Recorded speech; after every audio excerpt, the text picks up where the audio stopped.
Hello, everybody, and welcome to ZealZaddy. I am Scott Coventry, the DM and storyteller here. We have an awesome session tonight with our awesome cast you'll meet in a moment. This is a D&D 5e session, or campaign, called Mysts of Elixia. I have a mic. Oops. I think I always do that. This is Season 1, Episode 18, titled The Devils in the Details. We play every Saturday at 8:30 Eastern Time. You can follow us on Twitch by going down below and clicking follow, or you can subscribe and then hit the bell to get notices of when we go live. You can also follow us on YouTube, Patreon, Instagram, Facebook, Twitter. We have a Discord. If you go down below, you can click the Discord button to be able to be taken over to Discord, and that'll be your invite. What else? PC introductions. Let me just jump right to that. We have a busy night tonight, I think, and it may run a little long, so let's just get into it. All right, everyone's there. It looks like. Let's start tonight with introduction with. Let's meet Caradwyn, which is Tiffany. Hi, I'm Caradwyn Sagewyn. She's the bard. She goes by Dwin, and I also run my own campaign called Dungeon Jamsels. You can check us out on YouTube and in podcast form, and I'm looking forward to playing tonight. All right, let's jump to Brandon. Hi, I'm Brandon. I play Morcant von Amstel. I'm the cleric. All right, let's go to Eslov. Took me a second to unmute because my wireless mouse literally just died, so that was a bit jarring. Anyway, I'm Dylan. I will be playing Eslov, the Dragonborn Barbarian. I have a product up on DM's Guild called Ranger Dragon Hunter Conclave. So if you'd like to support me, it's free. You can go check it out. Honestly, I'd feel great just if you downloaded it and tell me what you think. Otherwise, you can donate, buy me a coffee. I would not say no to that. So glad to be here. Glad to play. And let's hop to Morcant. Not to Morcant. Damn it! I already messed it up. You're already starting off tonight. That's right. yourself out. You should write a note or Blew my goal already. What are we? Scott's got to put sticky notes up on his monitor just so you remember. I have them. I can see pictures of you. It has your name. Veteran. Yes, Veteran. I am Morgan with My Played Mondays. We do campaigns for clients. So if you're interested in having a DM run some games for you, check us out at myplaymondays.com. Also make t-shirts on Amazon, so please feel free to check those out. One. So am I. So we're showing it off. There we go. And we also have content on the DM's Guild. So if you're interested in a new subrace or some subclasses, give us a check. Other than that, as always, I am just excited to play D&D with these wonderful people here. These people, yes. All right. Anybody want to take a stab at a recap? I'm not a rogue, so. Or do you want to do it? Or do you want to do it collectively? Maybe you should roll for it. Pull up my notes. Roll for it. I didn't write too many notes last time. That's in my experience the best way to do a recap is to just roll for it. Okay. We did a thing in a place with some people. What? So we did a thing in a place with some people. No. Who'd you roll, Scott? I rolled Eslov. Great. I know. I cannot remember. Okay. No, I do remember. It was a very fun session. I rolled 4 natural ones in a row. That's true. You fell out a window. We had finished burning the corpse of the druid. Yeah. Oh, the druid, yeah. The druid, yes. So that's how the session started off. And then Eslo found himself a nice pet crab, who I think he gave a name to, but I can't remember what it was. Then we crossed the frozen lake to the tower in the mist. And as we were crossing... Shell. What? The crab's name, Shell. Oh, yeah, Kjell. Kjell. Jim. Yeah, K. like with KJ, with very snobby pronunciation Shell. from me. Joe. So Chill.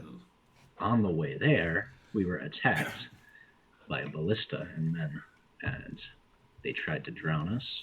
They almost got us, love, but he decided to be cool and swim underneath the ice for a little That was bit. cool.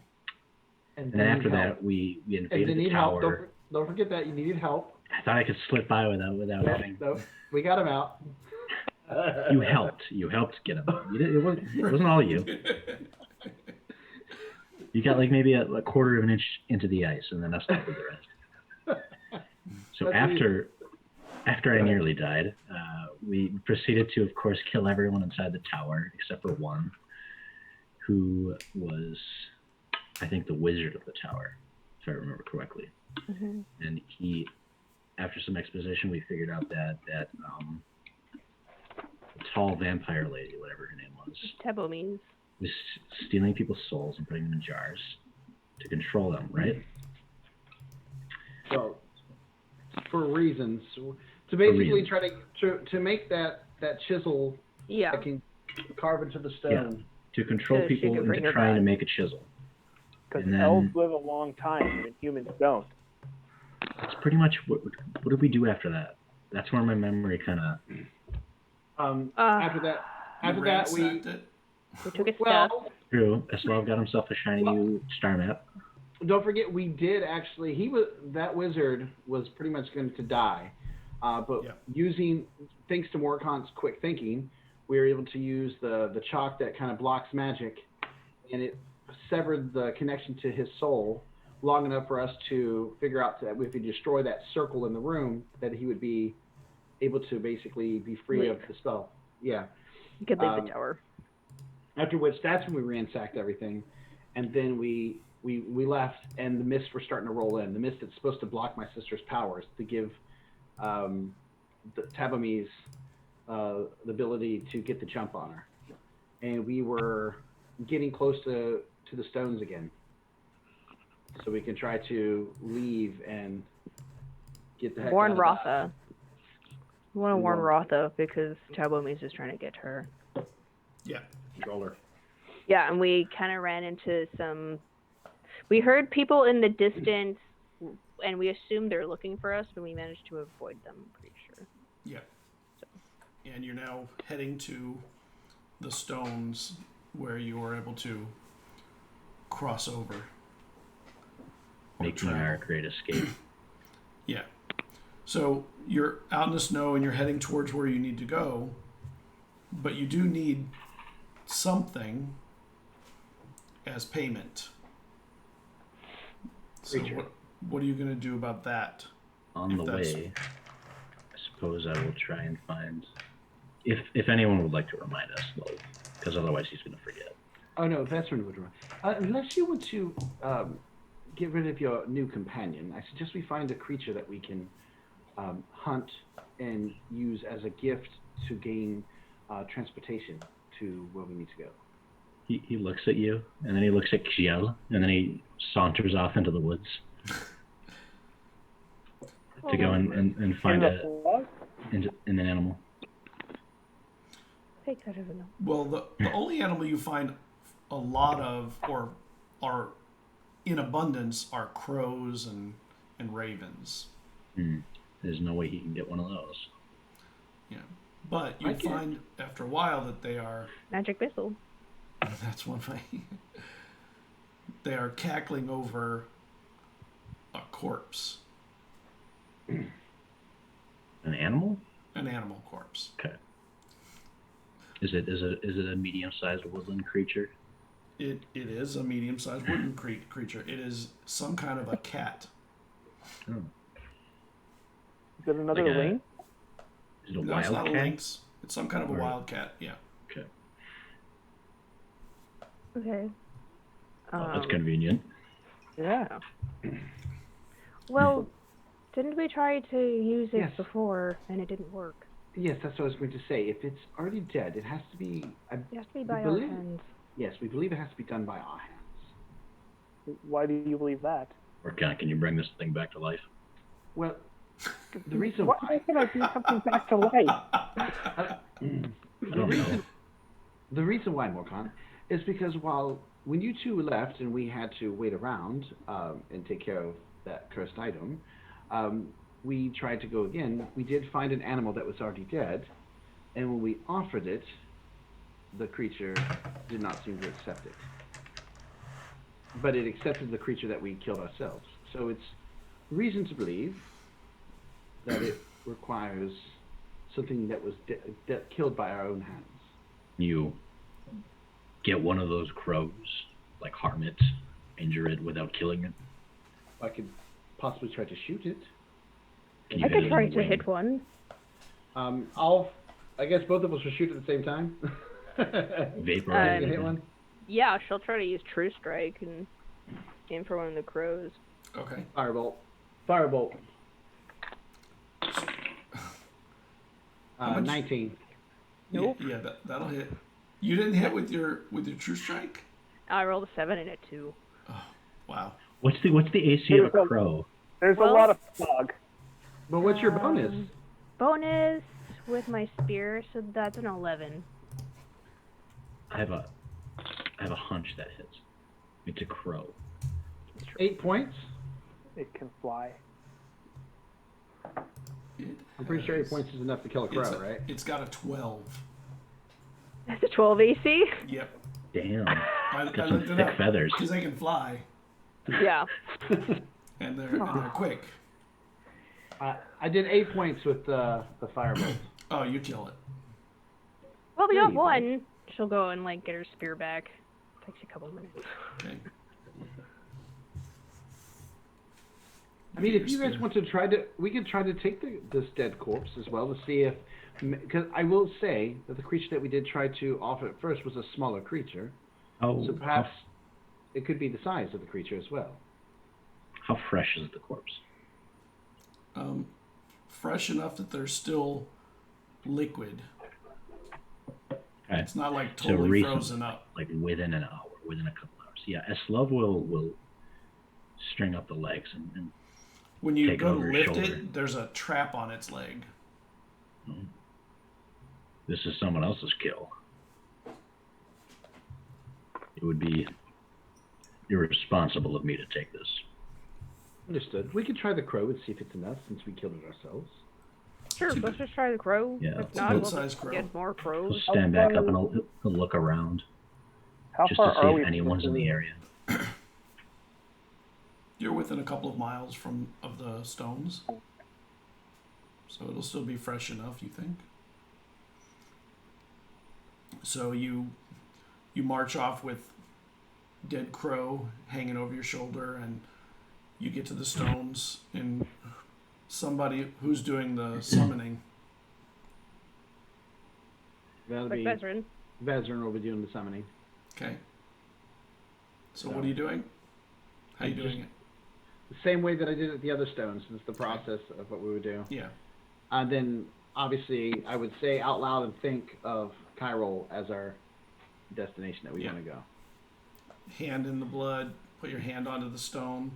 You clean the stone off of snow first and you do it. And then you go through the process of the beast arriving and asking for its soul. Hand out. It takes the crow, absorbs it into its body, and then it lifts itself up. And the center of its body opens up. And it's so big you could probably ride a horse through it even. I mean, that's just how tall the thing is when it rises up as high as it goes. Go find a horse. Well, it seems We have like horses it's enough. back in Phelan. Yeah. We can get more. My Steal the mount. soldiers' horses if they're still there. Who would notice? Would they notice? The soldiers who were missing their horses would notice. Well, they would notice their horses are gone, but I don't think they notice Right. taking them. Shall we proceed? Yeah. I don't have any reason to stay here. I'll wipe my hand off in the snow before I step through. I don't want to be taking that nasty blood with me. Okay. You step Yeah. through. Who goes through in first? I'll wait to go through because Eslo is still suspicious of these portals. Okay. That makes sense. I'll go. I'll have no problem going through. And you step through, and your foot steps in the water. Ah, It like cracks through some thin ice, but it's not very deep. And you're on the edge of a creek that's flowing, but running under some ice. I thought you were gonna say cliff. Oh, So you would step out of the portal. And so they competed. yeah, you're like 2 or 3 feet from the edge of the creek, and the stones are actually under the water here, mostly. so we'll take the few steps, and then as they start peering through, I'll be like, "Watch your step," to each one of them. Okay. I'll just step right out into the water. This one doesn't Yeah, care. it feels good. Water feels good to you. He like wiggles his toes in it. The veteran will be the last to go through just to make sure everybody gets through on the portal. I guess I'm going through. Carriagewin would just step through. Yeah. Nice. We'll also take a handful of the water and just a little thirsty. And when you get through, the portal closes, and you're standing in a glade in between the forest on both sides. There's a creek that's running through an area, but it's foggy here. It's really hard to see very much. But there is one little red-ish dot in the sky that Eslov notices, and it's moving a little bit. You think that might be the Iorde that you had seen before.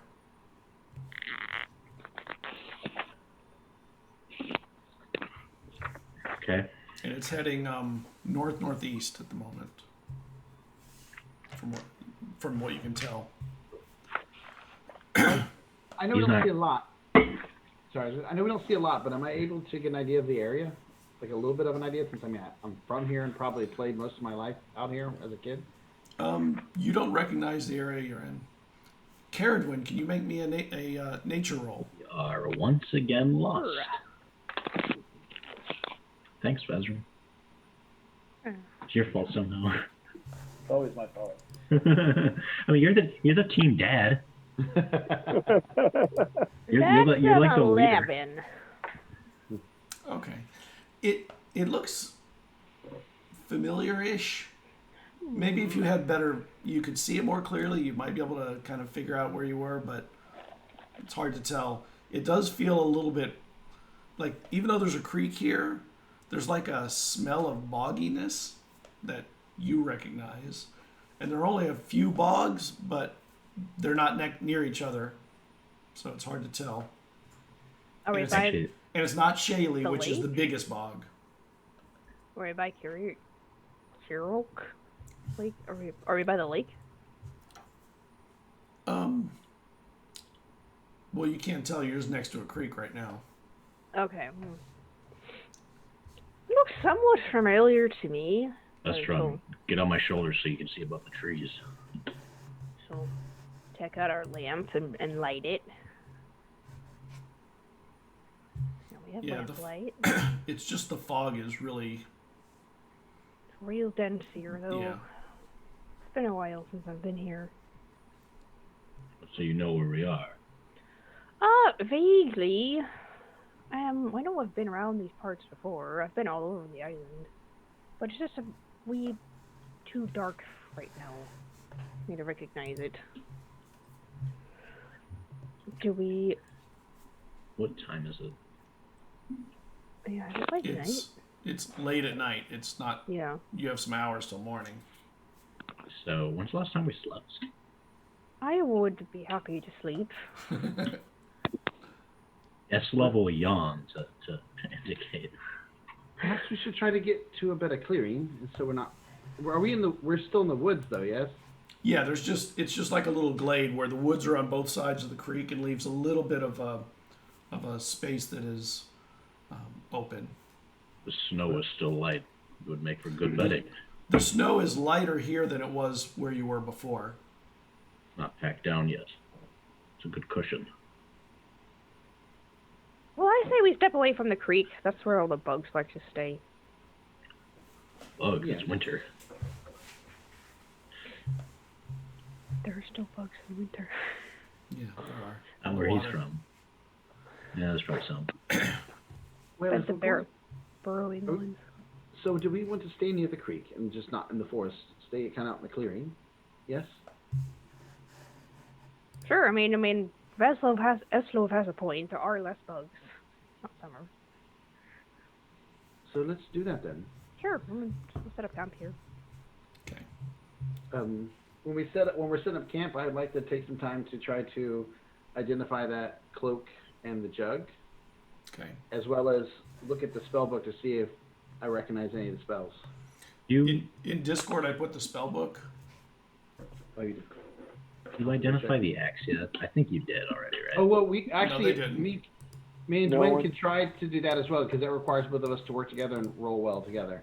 Yeah. We can do that as Yeah. well. So if either of you asks, this level, hand over the artifact, Okay, whatever I call it, Nord Soul. let's take a look at it again. Put on my glasses. Your glasses. S level will like hand over the axe while he's paying attention to the crab. Carrot Twitter will just take the axe from him and lay it out. Right, and she has her lantern right next to it. Ezra will sit down next to her and do his Arcana stuff as she's doing her history Okay. stuff. So you cast Identify, and then you do your Arcana roll. I got a dirty 20, 14 plus 6. So, Okay.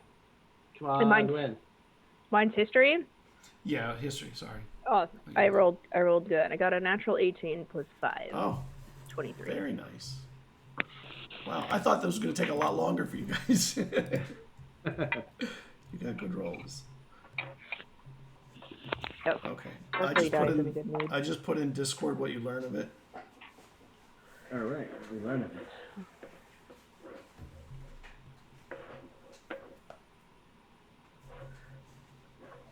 All right. This axe will recharge at dawn. If you hit something real hard, like a critical hit, it will automatically trigger the It roughly translates to Fire of the Morning. You get +1 to hit and +1 to damage.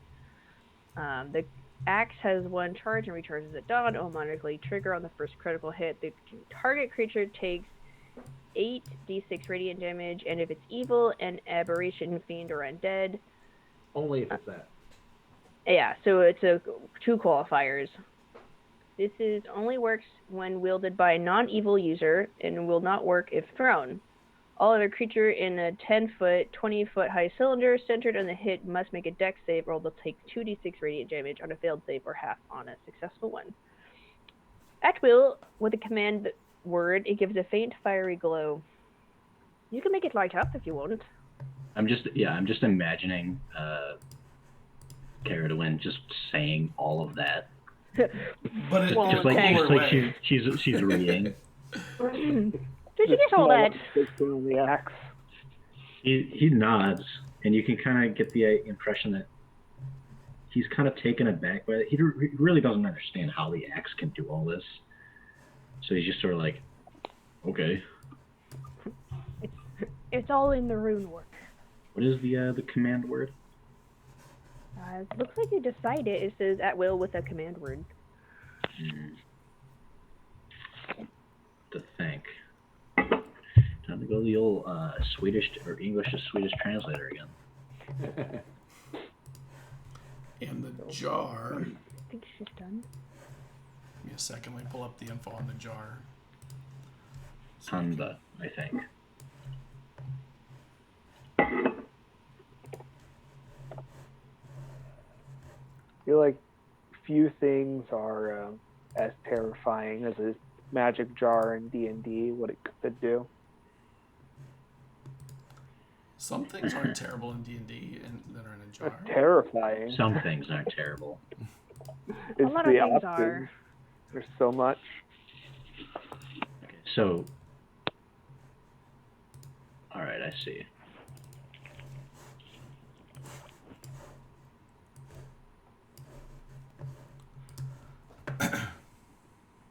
not a bad axe. No, that is That's a ridiculous. nice one. That's pretty good for a first magic weapon. Yeah, getting that at level 3. I was not expecting to get one until like level 5 with this. I mean, I also don't to be fair, see you using it a lot almost- of magic yeah. weapons anyway, magic stuff. it did almost TPK us.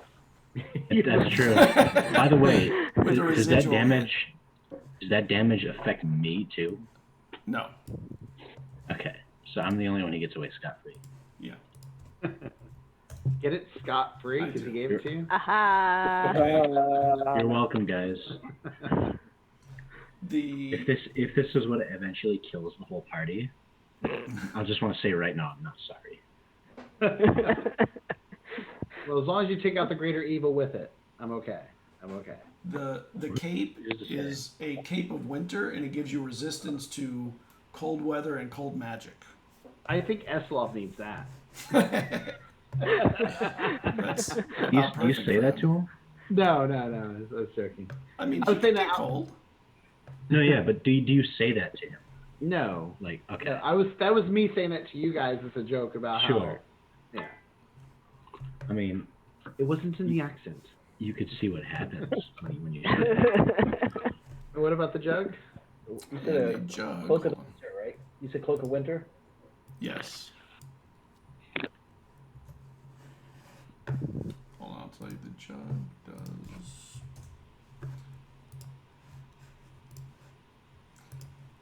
It is an alchemy jug, and it can hold up to 12 pounds, and you can hear sloshing sounds when it's shaken, even if it's empty.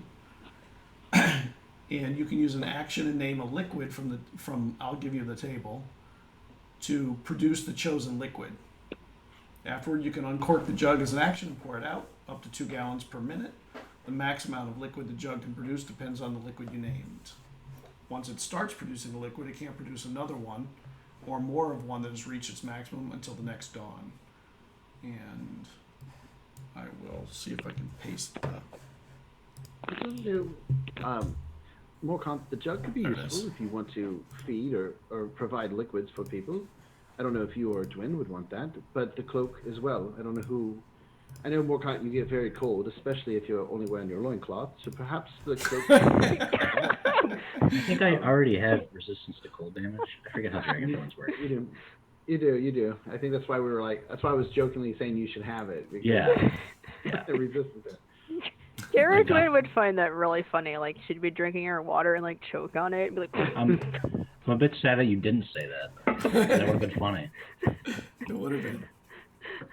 Yes, this cloak protects you against the cold as well as give you resistance against cold-based attacks.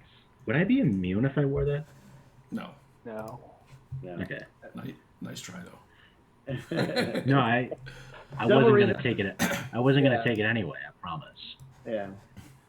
And this jug seems to allow you to call upon different liquids and pour, perhaps liquor and other things as well. I'm sure that's on there.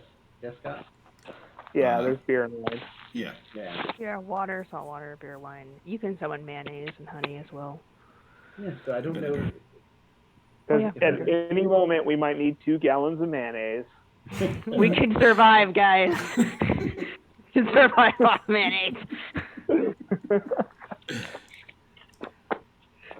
question is it Hellman's or Kraft? I'm fine with these scrolls in this book for me. I don't know if you guys want to debate about these 2 items. I like the cloak because well, that's cold. But I mean, That's fine by me. okay, I'll take the cloak, and you can have the jug. Yeah, I'll take the jug. The jug of mayonnaise. Jug of mayonnaise. It has some mysterious script on the outside and a little chevron. It's in red and blue. Uh-huh. Like a And penguin. it's a pourable mayonnaise, so it's not heavy duty. It is Now- homemade. It's a I lighter do- mayonnaise. What I are know the that- cloak stats? What? Can I get the cloak stats when you get the second? Oh yeah. No. You have to And guess. I know you gave me the book, but there were a couple scrolls that I had found as well. There was ones that were incomplete, which I took, and there was also, you said, a couple scrolls that were complete. I just didn't have time to look over them. Yeah, the scrolls are. There are 2 scrolls.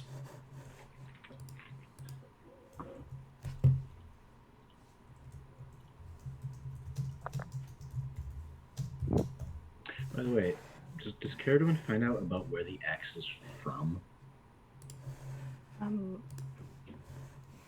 It doesn't say the description didn't give me like where it's from. Fire of the Morning. It's from the heavens, probably. Sent here to destroy evil beings. Most likely. All I can tell you is that it's originated probably from the island itself. And I didn't see anything about demons on there, so maybe it came from the abyss. Fiends. What did it say, fiends? I thought it said fiends. It says fiends, but it doesn't say demons. Like demons. Demons are fiends. not in D&D. Yeah, they are. There's devils and demons, but they all fall under the fiend category. Okay. I always get that confused. I put the scrolls in there too for you. Oh, sweet. Ooh, all life. Ooh. All right. So which one are you then, Morgan? Hmm? Which one are you then? None of those. Real quick. Is this only be able to be cast by a By the scroll. wizard? Yes. No, but I'm saying like. only Oh by- no! It can be cast by a cleric, a druid. Actually, I don't think you can cast it. Hold on. Yeah, you can't cast those. Neither one of them? Nope. All right. Well, then I will hand them over to them as well. Yeah. The all life scroll could come in handy. For sure. I mean, they both could. Curiosity, are those homebrew spells? I think the all life scroll might be, but I think the death ward, there's an actual spell, death ward, I believe. Yeah. Mm-hmm. The all life is nice. Heals you fully. It doesn't That'd be- have a cast time. Is that an action? Oh, it says any spellcaster is able to read it, so maybe I would be able to. Oh, does it say any?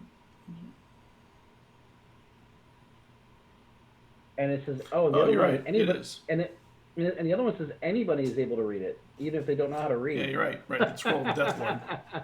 That's like it was like written for Eslov. Even if they don't know how to read, they could read this. That's still fine. I'll give that to Tim. I feel more comfortable with those being in the hands of our cleric. Honestly, that's probably who I'd give it to. I'd probably give it to you, Marcon. The Death Ward scroll and the all life scroll. Mayonnaise and scrolls. Sweet. You're the cook now, and the healer.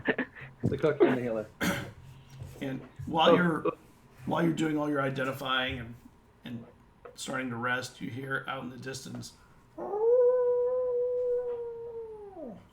and you know there are wolves out here too. Oh yes, there are wolves in the Yokai world. Just so Yep. you know. So Caradwin, can you make me a nature roll, please? Sure. Better. Nature. That's an 18. You have come across Elixian wolves before, and you know that unlike other wolves, they have a breath weapon. Okay. So they can hit you from a little bit further off than just claw and bite. We might want to be a bit wary of these wolves. They have a breath weapon.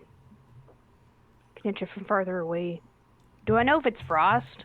It is. Typically, it's frosty. Is it too late to ask for that cape back?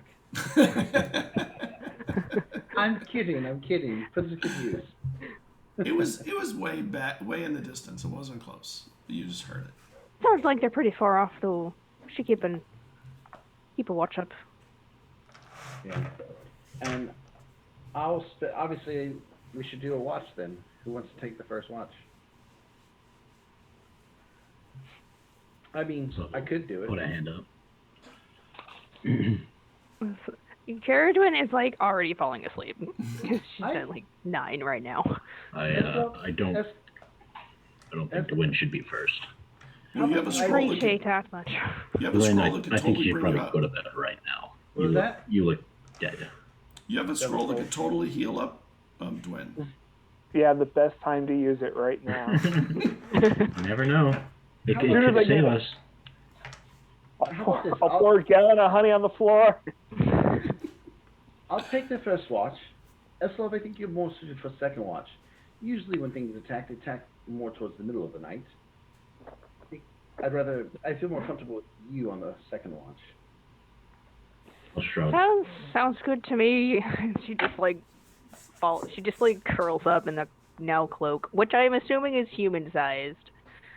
Yeah. So it's a little short on her. A little short on you, yeah. It's more like a cape for you. Yeah. A long Make it a cape. shoulder cape. Yeah. It still imbues the ability that it has. And perhaps more you take the third shift so Dwayne can sleep That's on. fine. Yeah, she's already gone. She's already asleep. Yeah. And I'll just look over the spells in the book to see how easy it would. While I'm watching, I'll be watching, but I'll just kind of look through the new spell book to see how easy or how difficult it's going to be for me to transcribe them over to my spell book. They're all transcribable. They're getting more difficult the more, some of them are more difficult than others. But there's also like some quirkiness to the way that he writes.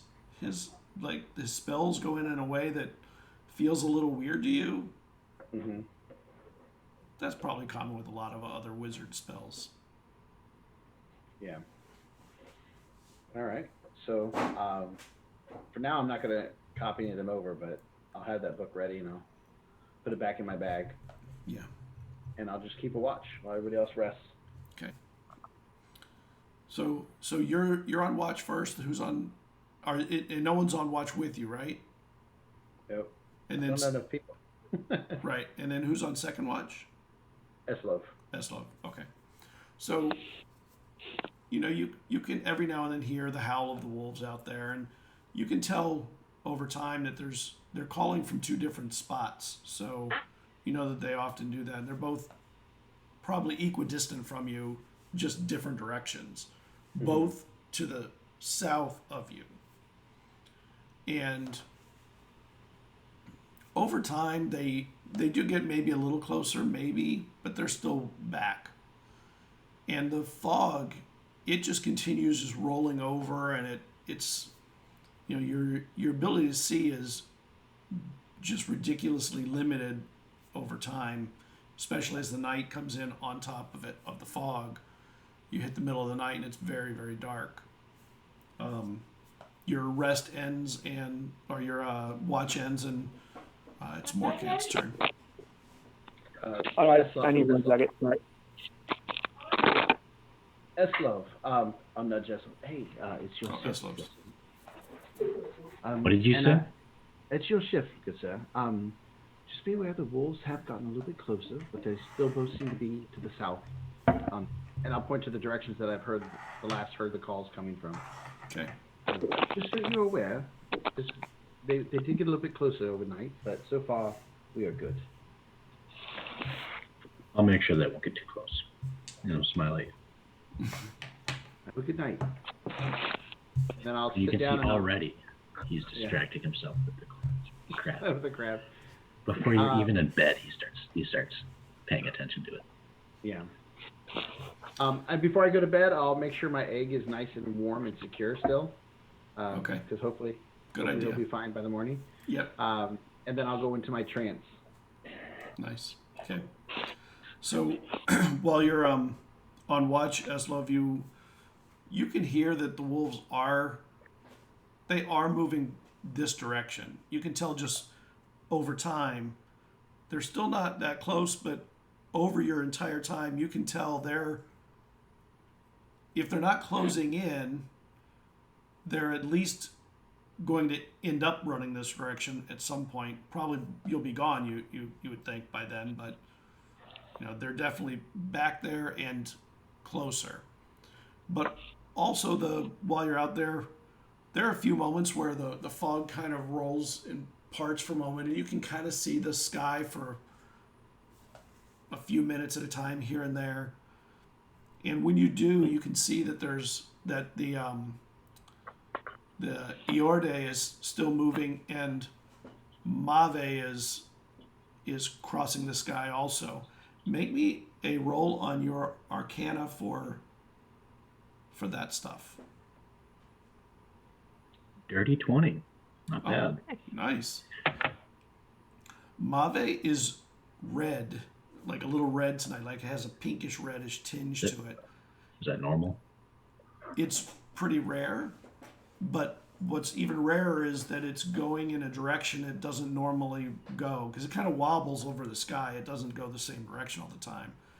But it's going a southerly direction. Normally it runs east-west, and now it's doing something even odder. And you know that this is called a rising heart moon. You don't know what that means necessarily, but you remember something about it that it means something. Maybe we'll take note of it. Okay. I am actually going to write this down this time because it's the first notes that I've ever taken. It's about stars and moons. We'll ask someone about it eventually. Okay. What was it called? The rising sun moon? Yeah, a rising sun moon. You kind of vaguely remember reading or being told about it by when you were on the ship or something.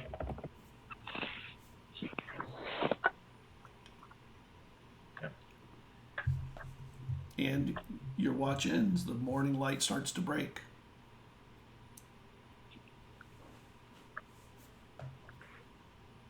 Who's next on watch? I would be. I'll go up to Morkan. I'll just tap him on the face like that to get him to wake up. He's not too gentle about it, but he's not mean about it either. Probably getting used to it at this point. Morning, Eslov. I hate to wake you so violently, but it's your turn. All right, thank you. And he'll just bamf down into the snow face first and just start snoring. Make me an intelligence check. Who? Eslov. To see if that's a good idea? No. Natural 20. That is surprising. As your your total. The total is 19.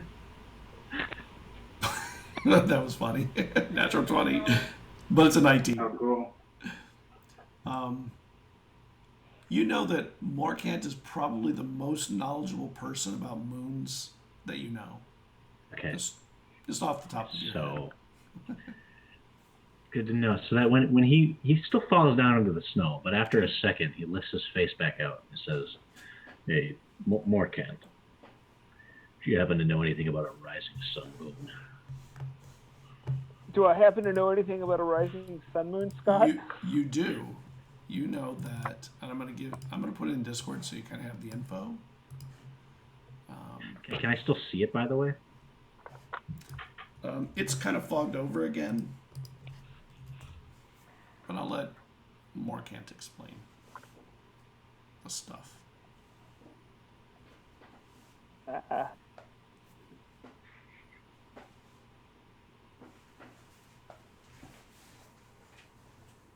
Oh my goodness, computer, it'd be nice.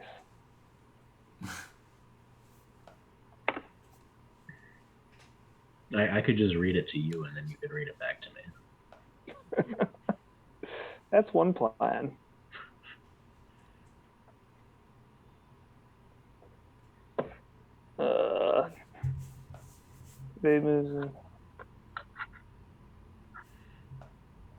And to sailors. It'd be bad to be on the sea tonight, that's for sure. Well, I mean, it's all frozen over right now anyways. It'd be bad to It be on there, is. period.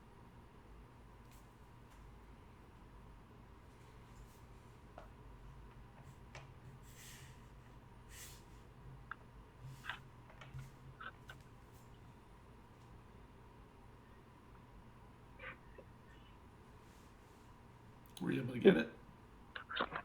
Yeah, I'm just trying to process it. Sorry. Okay, no problem.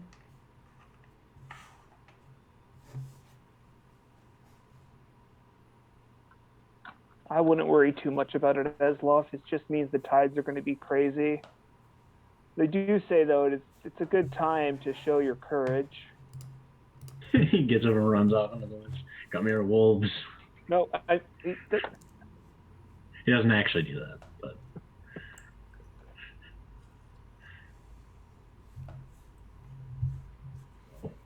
be brave, Morgan. And it'll flop his face back down into the snow. just another one of those omens we keep getting. Yep. There's omens all the time, though. You know that those superstitions are always happening. None of them are true, probably. So you go through your watch, and every now and then you hear the sound of the wolves howling, and it sounds like they're getting closer over time and probably getting near both to each other and to here. And the sun comes up and the evening ends.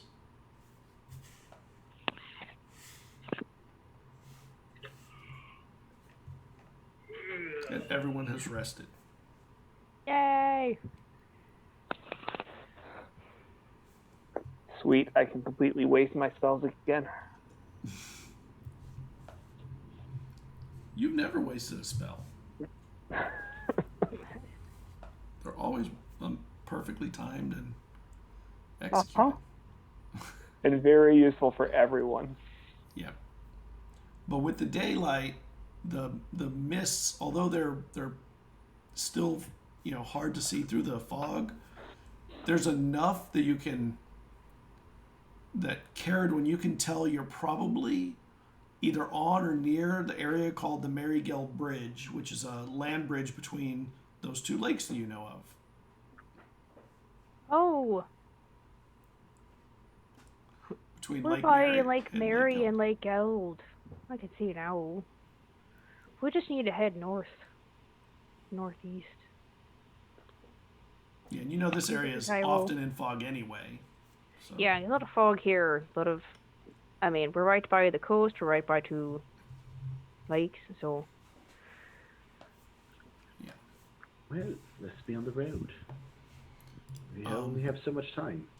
Yeah, it is a cold marsh, and you know that there are places where, if you're not paying attention, you can stand where you think the ground is solid, and you can be rolling into, the reeds holding up a little bit of land over water that can be very deep. So. Watch your step here. You could fall in. So what's your marching order as you head through the? I guess I'll go Bridge? first. Might as well go last, just so that if I break through, no one else has to come with me.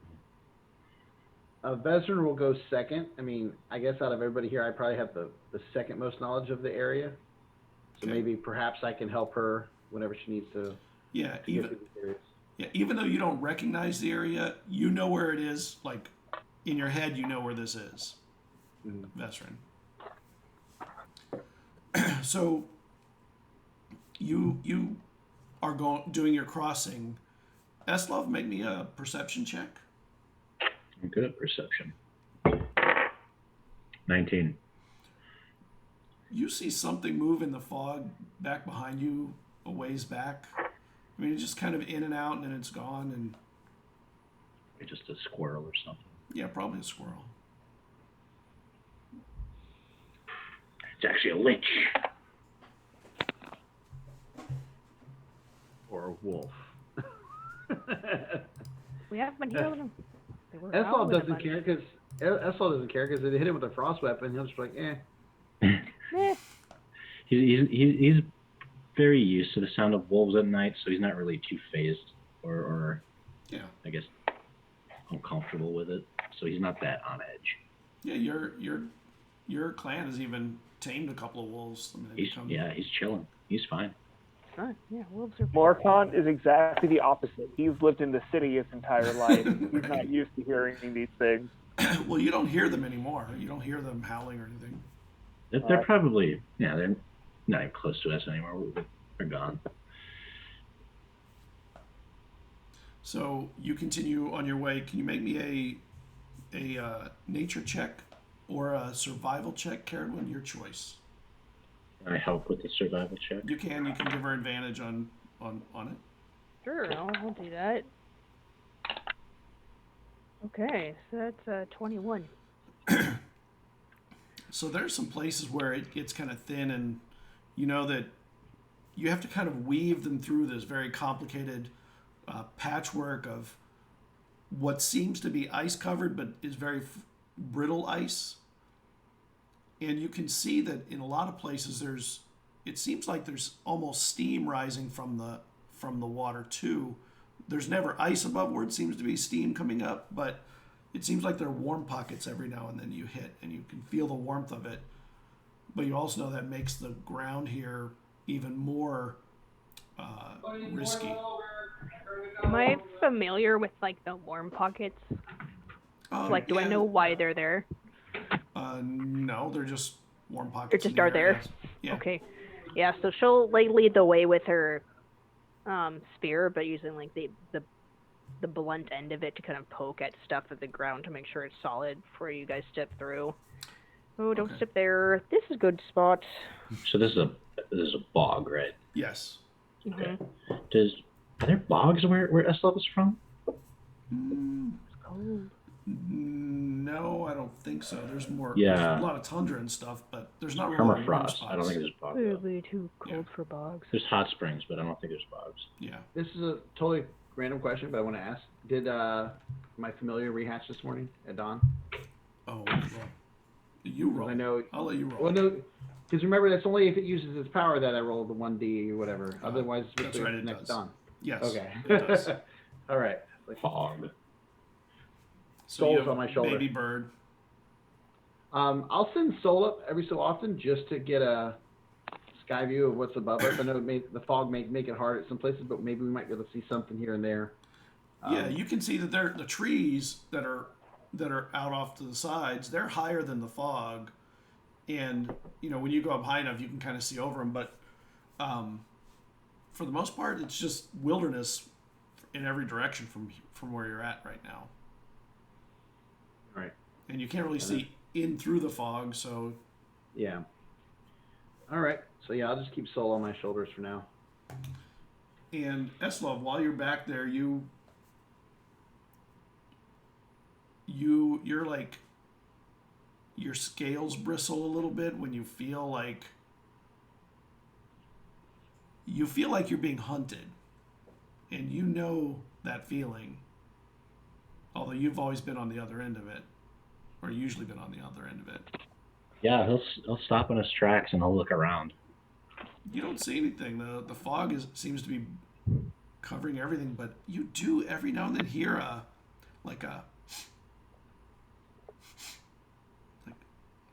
something like a sniffing sound or something, and you know that wolves they'll track you down that way. Wolves have found us. All right. They're waiting.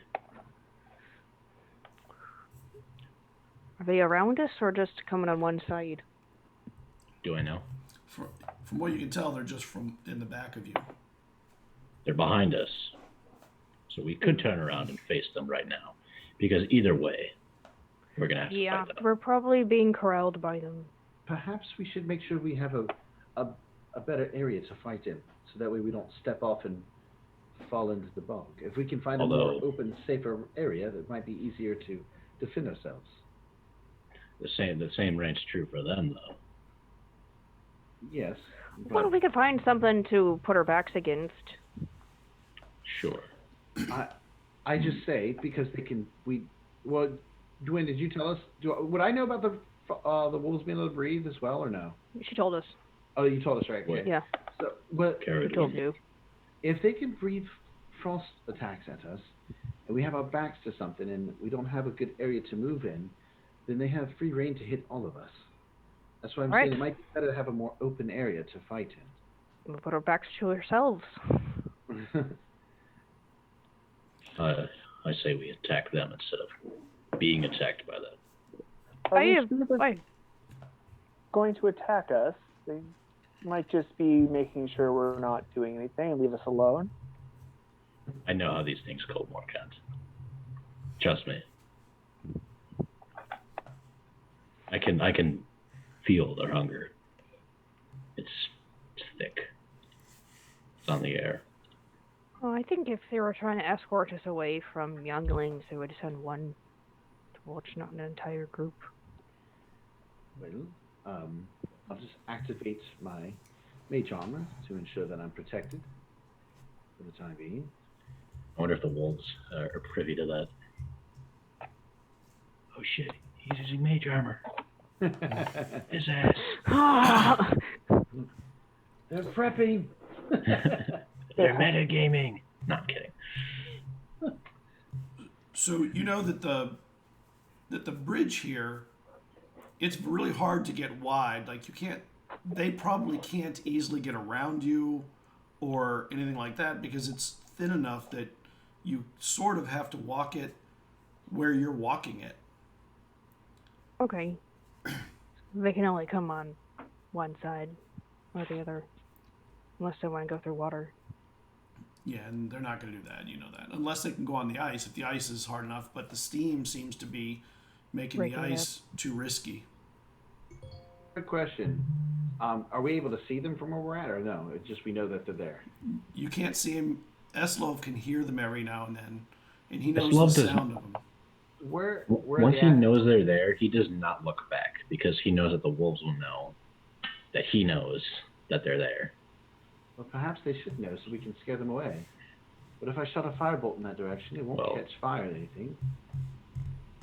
Perhaps that'll just make them attack us right here. Will it, or will it scare them? It's not going to scare them away. Are you sure? I mean, if they're not used to being shot at with firebolts, then perhaps it might be something they're not used to. They breathe frost. I think they won't be that scared. I don't know. Just. Well, the question is, do we want to fight him now or do we want to fight him later? Take him from someone who also breathes frost. I would not be scared of a fire. Yes, but you're also not a beast like they are. Debatable.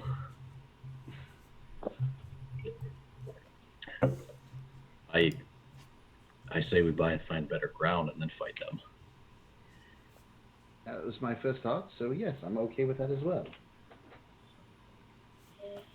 Yeah, and Caribou, you know you have a couple of miles of this very tricky terrain to navigate before you can get off to a more clear spot.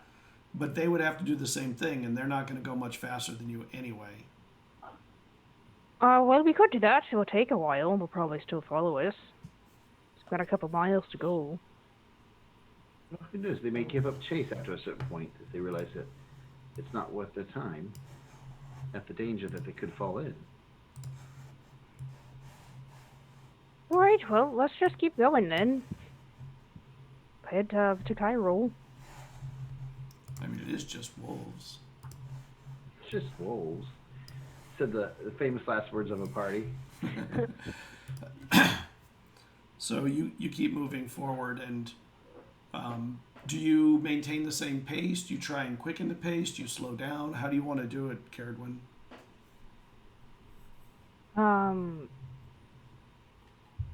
Well, I guess you'd ask the group, do we want to try to outrun him?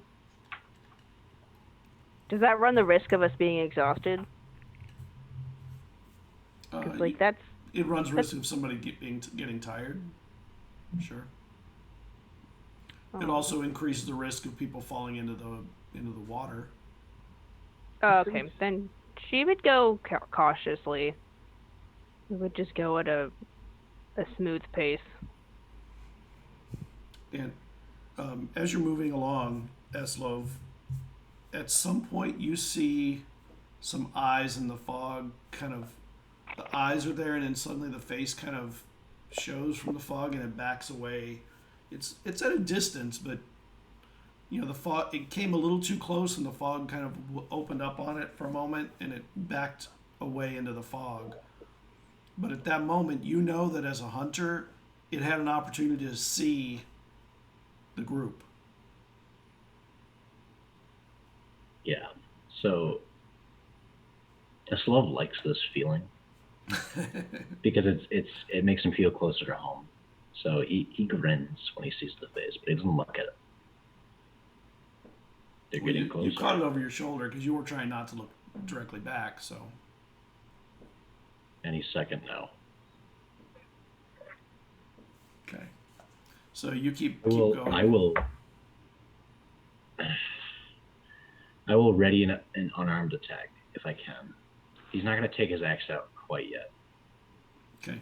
So if one of them jumps out at him, he's going to be ready to punch it in the snout. I have my axe ready. Vezrin has his staff out. He's actually using that also as he's walking to make sure he doesn't fall into something. But he has that in case it gets too close to hack it with. Carradine, when you want to make me another check? You've gone for a long ways. You have a couple more to do to clear this area. Since you're going slower, though, I'll let you do it with advantage. Oh, okay. Fight has already started. 9. Survive? I think I did. Yeah, we'll do survival. That's a 13. That's a 13. That we know they're there. And now it's just a matter of finding better ground. One thing that you notice, Carradine, is that the ground is starting to widen out a little bit here. You're kind of separating from the lakes. You were at a very narrow crossing there, and it's starting to open up a little bit. It's starting to widen up here. It's like, I'm suspecting these wolves have been watching us and waiting for the right opportunity to hit us. Perhaps there's more of their pack ahead, where they can strike us all at once. You think here is the best spot? Well, this is the last spot to try to take on half the pack, and then the other half. Otherwise, if we keep going, we risk fighting all of the pack. Morgan is preparing by standing up. I love it. He's getting into his battle stance. So, what are the rest of you doing? I guess I'll take out my axe and I'll wait for them. Vezrin will start thinking about the spells in his mind that he can bring forth if they charge forth, figuring out what spells he wants to go with if they before we start the combat.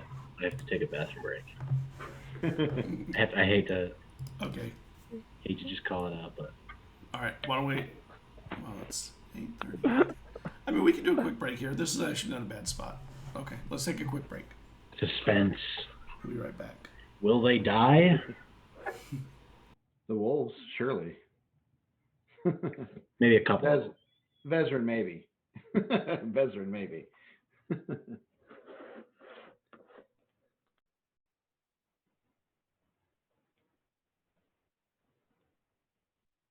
Are we clear?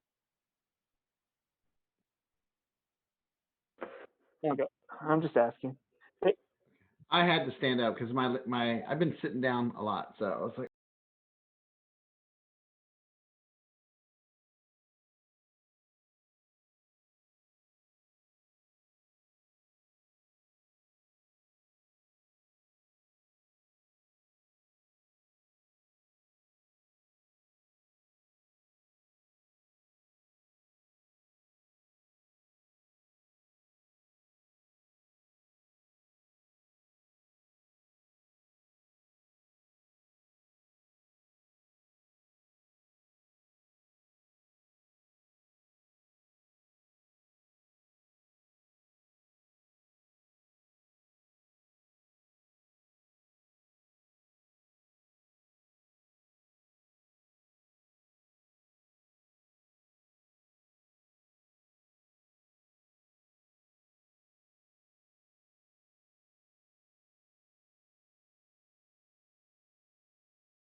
We're back.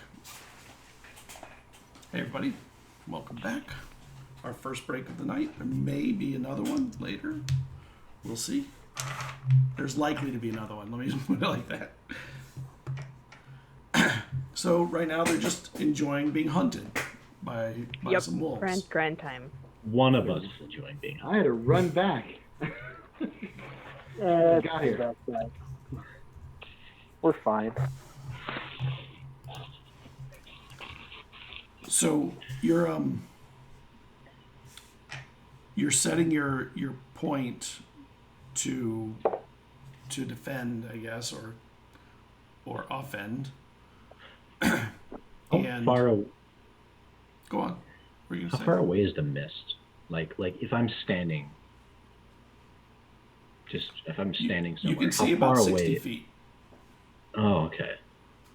I was just gonna use my breath weapon into the mist, but I suppose that wouldn't make any sense given how far we can see through it.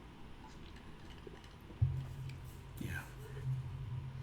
So as you're there, you start to like make your position.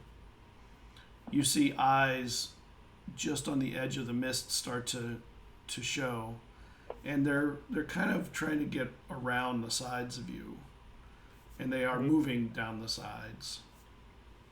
Some of them.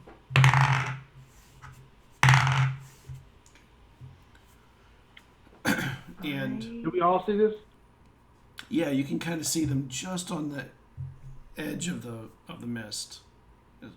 Where it seems like they're really trying to stay just within their visual range of view, their smell range of view, and then occasionally move in sight to see what they can see. So we all notice it then? Yeah, you can see them, the ones on the sides. Eslov sees the ones on the backs and the sides. Okay, Eslov, make me an int check. Yeah, go on. What are you going to say? I'm going to say that Morkan's hand starts to hurt and turns invisible.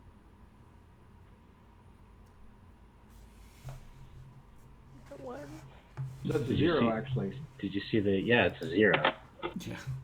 Yeah. Veteran's seeing these things going on. Eslov, does this mean they're about to attack us? Yes? Oh. They're trying to surround you. Eslov is too excited by this and focused right I- now to even hear you. I will wait till they look like they're almost in position, and then I will cast Dragon's Breath on myself. Fire. Well, that's not playing fair.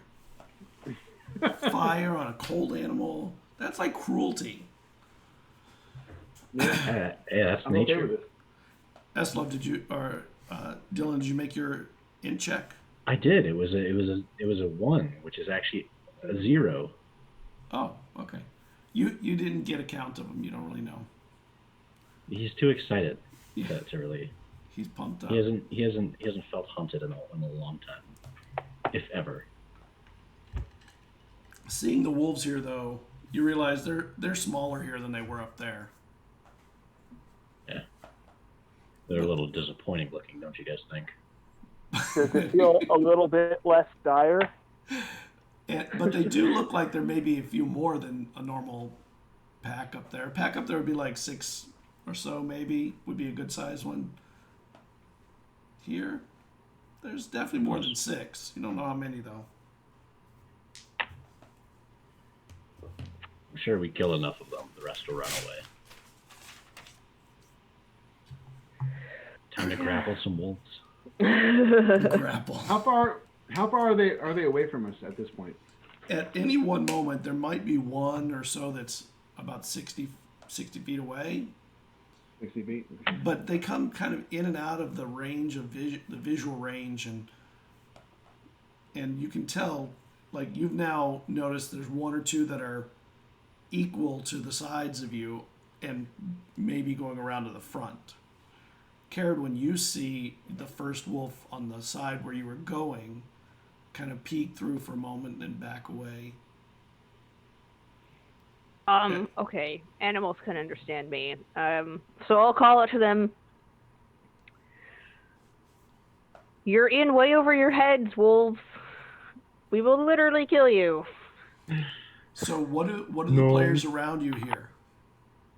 They just hear like her, like, I guess she would be like.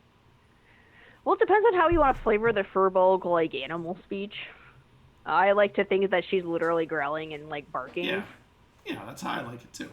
Yeah, and she'll You want to use her. I can use minor illusion to like amplify it a little bit, so she'll do that and say like. Eslov will say "come in" off into the mist,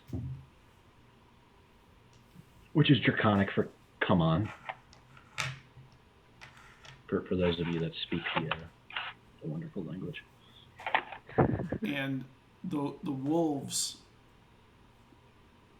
they stop showing in the mist for a little bit, and then you hear one of them howl, and suddenly wolves are running in from every direction. Okay. Yeah, and that when I hear that howl, that would be when I would cast the dragon's breath, because I said I was waiting for them to surround us. Like Hey, kind too of much like initiative, Which Scott? they did, and it's now it's initiative. Yep. There we go. That's a good roll. 3. Mine is also 3. Well, that gives them a chance to get a hit in. How far away are they? 60 feet to start. What's their movement? 50. Ha! 9. I rolled 1 and 2. 9. 8. Oh boy. What did you two get? 3. 3. So I go first with a 9. Yep. Oh my Wow. god. Yep. Which means they're all gonna go before us. So what's your dex? I think it's +2. Let me just look. +1. Mine is also +1. Well, all the wolves go first. Okay. And they start charging in, and they get to about 10 feet away. And then, what are you doing up to that point? If they're get up to 10 feet, I'm breathing on them. Okay, they do. To catch.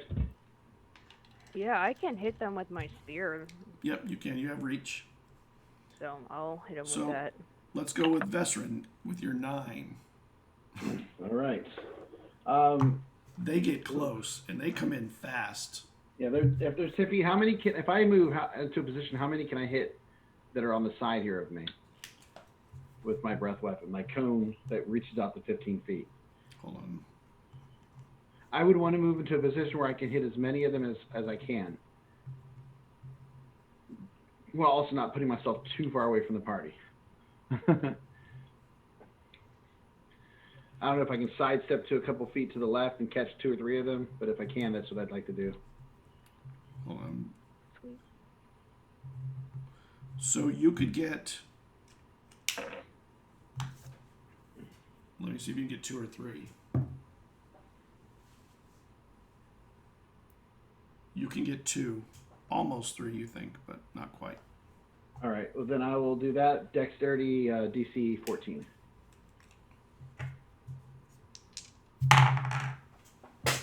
Oh, 2 misses.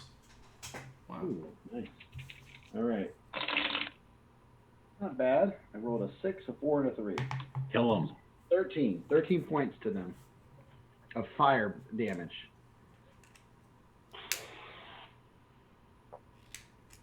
You showed them. Yeah. Who? And then afterwards, as a bonus action, I hit my chest and a little smoke ring comes out of my You're like, yeah, it's like a burp. Yeah, a burp. The first one's always the hardest one, you know? How many times do you get to do that now? Is that the only time? No, Every turn. every turn I can do breath weapon. Yeah, that's why I tried to give it to you before, because it was like just. It was imagine yourself insulting to him. That's insulting to him. Come on. You're saying, hey, I got something that's better than what you got. Let me give it to you for a little bit. I was giving you something that you could use repeatedly. That was how Vezran was thinking of it. Eslov took it personally. Well, he shouldn't have. I'm sorry. And one of them catches on fire and starts yelping as it backs away. The other one It gets hit by the fire and it continues towards you, but it definitely looks singed pretty badly. Morkant. So I want to, in my invisible state, I'll head towards them as they run towards me. Position myself so the ones coming from behind, I can hit as many as possible with the Thunder Wave. Okay. And then push them out of the way. Maybe into the water even. Oh. I'm sure they wouldn't care too much, but it's not fast-moving water, right? Die immediately. No, it's Found the still weakness. It's very still water, but it's ice. It's mostly ice covered in most places. But you're in the place where it's starting to open up. They're not real. It's not really right next to you anymore. The water. That's fine. I still plan on positioning myself so as they run past, I Thunder Wave as many as I can. Okay. And you can get. Let me see if you can get 2 or 3. So DC 14. Yeah, you can get 2. One makes it save. One misses it save. So 9 damage, and then half on the save. Yeah. And one of them gets blasted pretty hard. Let me see what he does. Flies back 10 feet. Yeah, he gets They both get feel the power of it. The one that gets blasted back, it sort of ducks back into the fog a little bit, as much as it can. All right, Eslov. Also makes a very loud noise. Which one is closest? The closest one is more than 10 feet away, but there are 2 of them coming almost straight up on you, and 1 or 2 off to the sides of you. So they're looking to surround me. Well, you're at the back, and they were coming up the back, so this just happens to be the angle that gives them the most against you. How close is the nearest injured one? There's one to both sides of you. There's one that was hit by fire, and one that was hit by the thunder wave. We'll go and attack the one that was hit by fire. I'll charge it with the axe. Okay. So you charge out. Swing. That is a 21 to hit. That hits. And that is a max damage. That is a 17. Oh yeah, you fell it. Bonk right in the head. Yeah. Yeah, that one goes down. Puts one right between the wolf's eyes, and he just stomps on the snout and pulls his axe out. Turns around to face the other ones. So that means Vesrin, you have none on you that are right in front of you. There's one kind of to the side, but Eslov is actually closer to it at the moment. And I'll have to cover Eslov then. Eslov stepped in and protected me. Okay, is there one that was injured by me? Is there one within 10 feet? Well, it's about 10 feet from you, so you can get it with your ranged reach weapon. So she'll take her spear with both hands and stab it. I got a 19 to hit. Yeah, that hits. And then I got a 10. I got max damage as well, so that's 10 points. Oh, nice. Does it die? It does not. Okay, well, she'll still just take that. Yeah. Then she'd just do a forward thrust with 2 hands. And... Okay.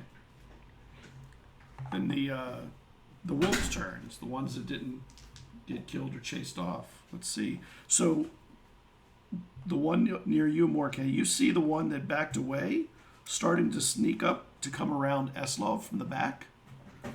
And the one that was, you killed.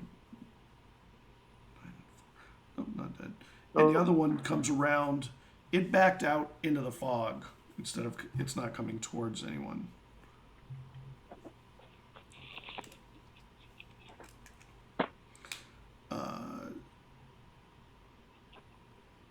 So the first wave, Eslov, you have 2 wolves that when you turn to hit the one on Vesrin, they make their attacks on you. Okay. What's your AC? Doesn't matter. They missed. 14. Yeah, they Both they of got, them missed. They both did. They rolled a 3 and a 5. Poor wolves. They're gonna get an axe next turn. Yeah, they're not going to do well. Carried there are 2 on you. What's your Okay. AC? It's like 12. Not very Okay. high. So the one that you had stabbed, it doesn't really do much, but the other one, it hits you with a bite. Okay. All right. Take it. It's just a bite. 6 points. It got a good bite. It chomped down hard. Okay. Big one out of the calf. Yep, I imagine a bite her in the legs. That's about all they could bite. Yeah, Look how tall she everything is. they could reach. Carried Yeah, make you a don't- perception you don't- check. You don't need them. Who? Sure. Carried one. Me. Gosh. Okay, this dice is going on a tiny. Can I help, Scott? No, I'm kidding. Perception, that's a 10. Okay. Morkant, you see one coming up behind her. One of the ones that you had kind of backed off with your hit. It circled around to come back around to her. And it's going to attack her from the back. Behind you. What? It's still going to attack you from the back, but at least you know it's there. It hits. Okay. You take 4 points. And you've got 3 wolves on you. One of them has your spear in it. We're back up to the top. Vesrin, what are you doing? The wolves that are on her. Mm-hmm. Because is there a way that I can get at least 2 of them without hitting her? No. No. No. You think you could probably get 1. What about the wolves that are on Eslov? Yeah. What about Eslo? I mean, I'm looking between the 2 of them to see who I can maybe do the most damage to. Let me see.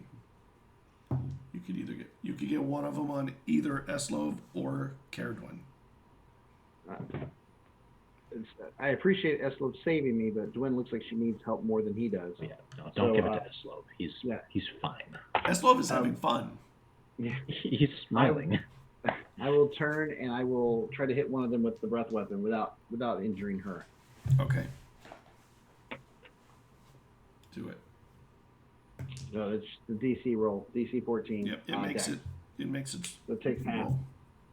Takes half the damage. Come on, roll high. Not bad. It would have been 11 total, but half of that, so 5. 5 to one of them. Yeah. As fire engulfs it. Yeah. And I'll yell at it like, "Hey, come get me!" You know, why don't you come get me? I It's, don't know how to make him sound any tougher than that, but He still sounds like a baby. yes. wait, no, I didn't mean it like that. I'm trying to get Eslov, at least one of them off of her. Eslov, make me a perception check. 17. No. Wait. 19. Sorry, I forgot how to do math. What would you roll? A 17? 19. Oh, 19. 19. You, in the corner of your eye, you see that there are more coming in from the back of you through the fog that look like they're coming in a second wave. Crack his neck. And we're to you, Eslo. What are you doing? You're cracking his neck? He spends his action cracking his neck. Like this? No. Like kind of thing? Yeah, of course I am. Is one of the wolves that is on me currently injured? The Yes. Thunderwave wolf? I will. But it's my turn. It's more concern. It's Oh, more cancer. okay. Right. So the one that's already been injured by Thunderwave is still attacking Glenn, right? Yes. That's the one that hit her in the Also- back.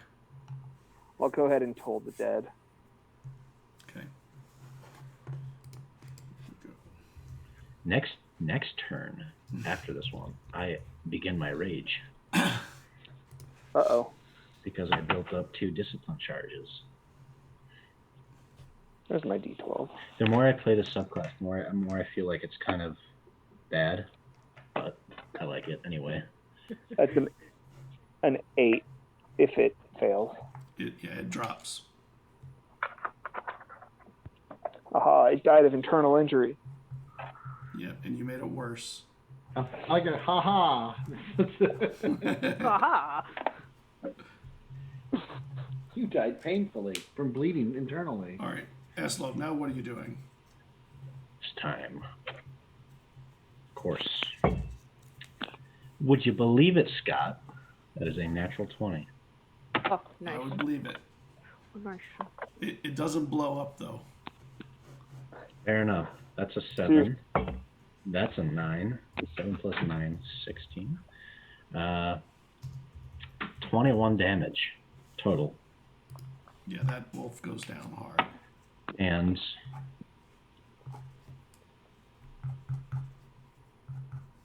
let me see how this works. Yeah, you cleave that wolf in half pretty good. End of each of you. Okay, so next turn, I will enter my rage. Okay. And Caradwin. Okay, they're still around me? Yeah, there are 2 on you still. Okay. One will. now. She got one that she had stabbed, and the one she stabbed isn't dead. It's just hurt badly. Oh, it's not the one that I told the dead to went down. It did. She had 3 on her. Oh, okay. Yeah, I'm going to That's cast my bad. Earth Tremor, so they have to make a dex save.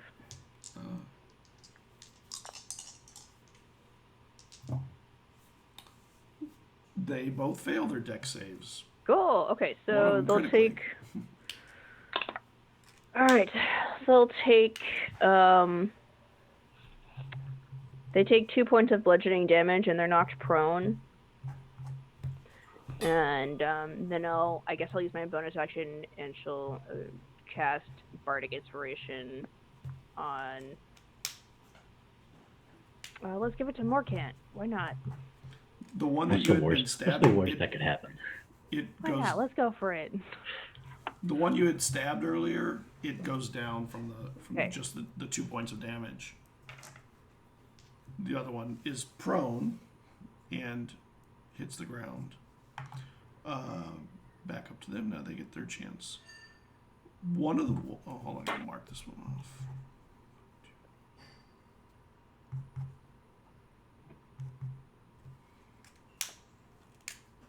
To be fair, Dwin did try to warn them. She did. She just keeps. You hear this snarling in the background. I told you so. Ah.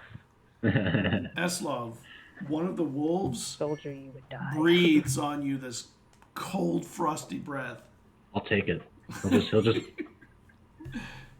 It's gonna hurt, but oh well. Yep.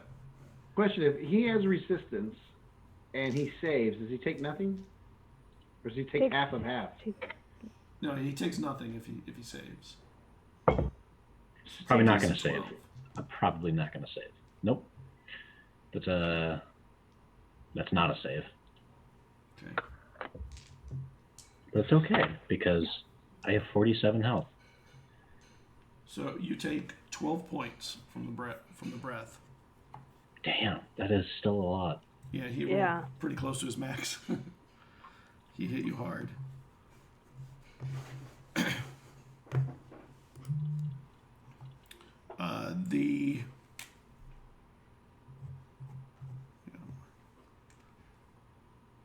The one by you, Caradwin, starts getting up, and you see it start to back away. The one by you, Vesrin, that is not hurt, is also kind of pinned between you and Eslov. It turns to try and run. And Eslov, you see there are like 4 in the back of behind you in the fog that are not entering the fray. Oh, these cowards. That makes us love angry. So he rages at the cowards. Yeah, that's How something he dare. does. It's battle. dishonorable. So there's one by me now. There's one that's kind of between you and Eslov, but Okay. it was engaged with Eslov, and is backing away. The one that breathed also is, after it breathed, it started to back away a little bit to see. You know that a lot of times when creatures breathe like that, they do it to see if you how you react to it, if it takes you down or whether they have to continue. All And you right. didn't go down. So, We're back up to the top, Vesrin. can I move and hit more than one? That's all I need to know. If I can position myself to hit a couple of them with a fire breath, I will. You could hit the one nearest you and the one that breathed on Eslov. Oh, then I will. You're not going to hit my friends. Because I believe with Morcott and Dwayne, they should be able to finish that last one off over there if they need to. And there's a lot more coming from behind. So I will turn and breathe on them. DC 14. Yeah, you have to step a little bit over to the side to do it, but you can do it. Oh my god, these dice are going into jail. 2 fails. They take 12 points of fire damage each. Yeah, they both go down. My die that was failing me last time has appeared to have learned its lesson and is now rolling very well once again. This is a very reliable D20. This is my favorite. It is heat treated. Heat treated? Ooh. When Yeah, you it's use like- cold it's like- damage, you can't use a heat treated die for a cold damage beast. Okay. I have a blue set too. Let's see. It's supposed to be an ocean themed set, but I never ended up using the character it was for, so it's kind of been sitting around. I do that too. Terrible. Do you make I also unique do sets? that. You guys make like unique sets with dice from different sets? No, I use certain sets for certain characters. See, what I do is I like make a set with like a bunch of different kinds of die or from different sets. That's I don't know if you can see, but like there's just a bunch of different kinds. Yeah. Nice. Okay. More Buy them all or I get them all individually. What are you doing, Morcant? There's one over near you, but it was nearer to Caradwin. I guess I'll just toll the dead. And it does have 2 points of damage. Damn. Do the That's a damage. 10. And that kills it. And the other ones that backed away, the ones that were still up, there are none actually in an engagement posture with you now. The ones that are sort of backed away are at the edge of the fog and are pulling back. Cowards! I don't even get to use my discipline charges. Come on. No. Ezra's gonna run up, not necessarily try to fight them, but to scare them off by breathing fire out at them again. Are we out of initiative? We cannot be if you wanted to chase them and try and get them. I want No. Keep attacking me, wolves. I don't get to use this ability often enough. to.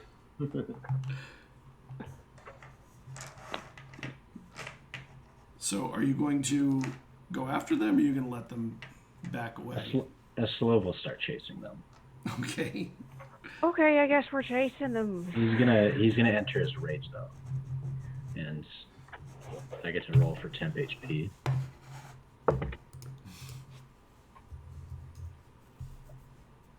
He's mad at the cowards. 6. I got 6 temp HP. That's not a lot. And as you're chasing, you see Eslov go out after them, even though you breathed and they kind of backed away.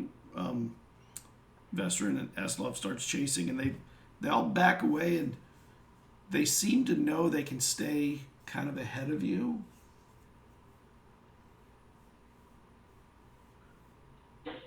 We don't need to chase them. Okay. Eslov continues to chase them, and he will do so for a minute. Yep.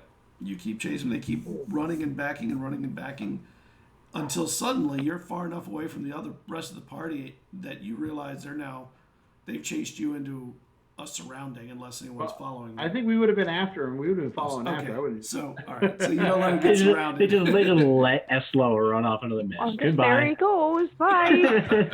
Goodbye. All up in your character. So you run out with them, and the wolves seem to be smartly backing away, keeping you in view, backing away.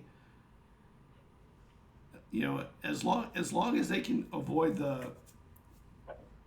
what they think is your combat range, they seem to stay there, and they kind of duck in and out of the fog. 120 feet. 120 feet. I'll fire if I see them. Anything with 120 feet, I'll hit firebolts at them. I'll throw a hatchet at them if I see one.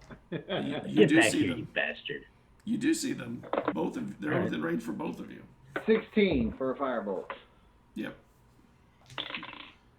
I'll give you 4 points with it though. 13 for an axe. 13 will hit.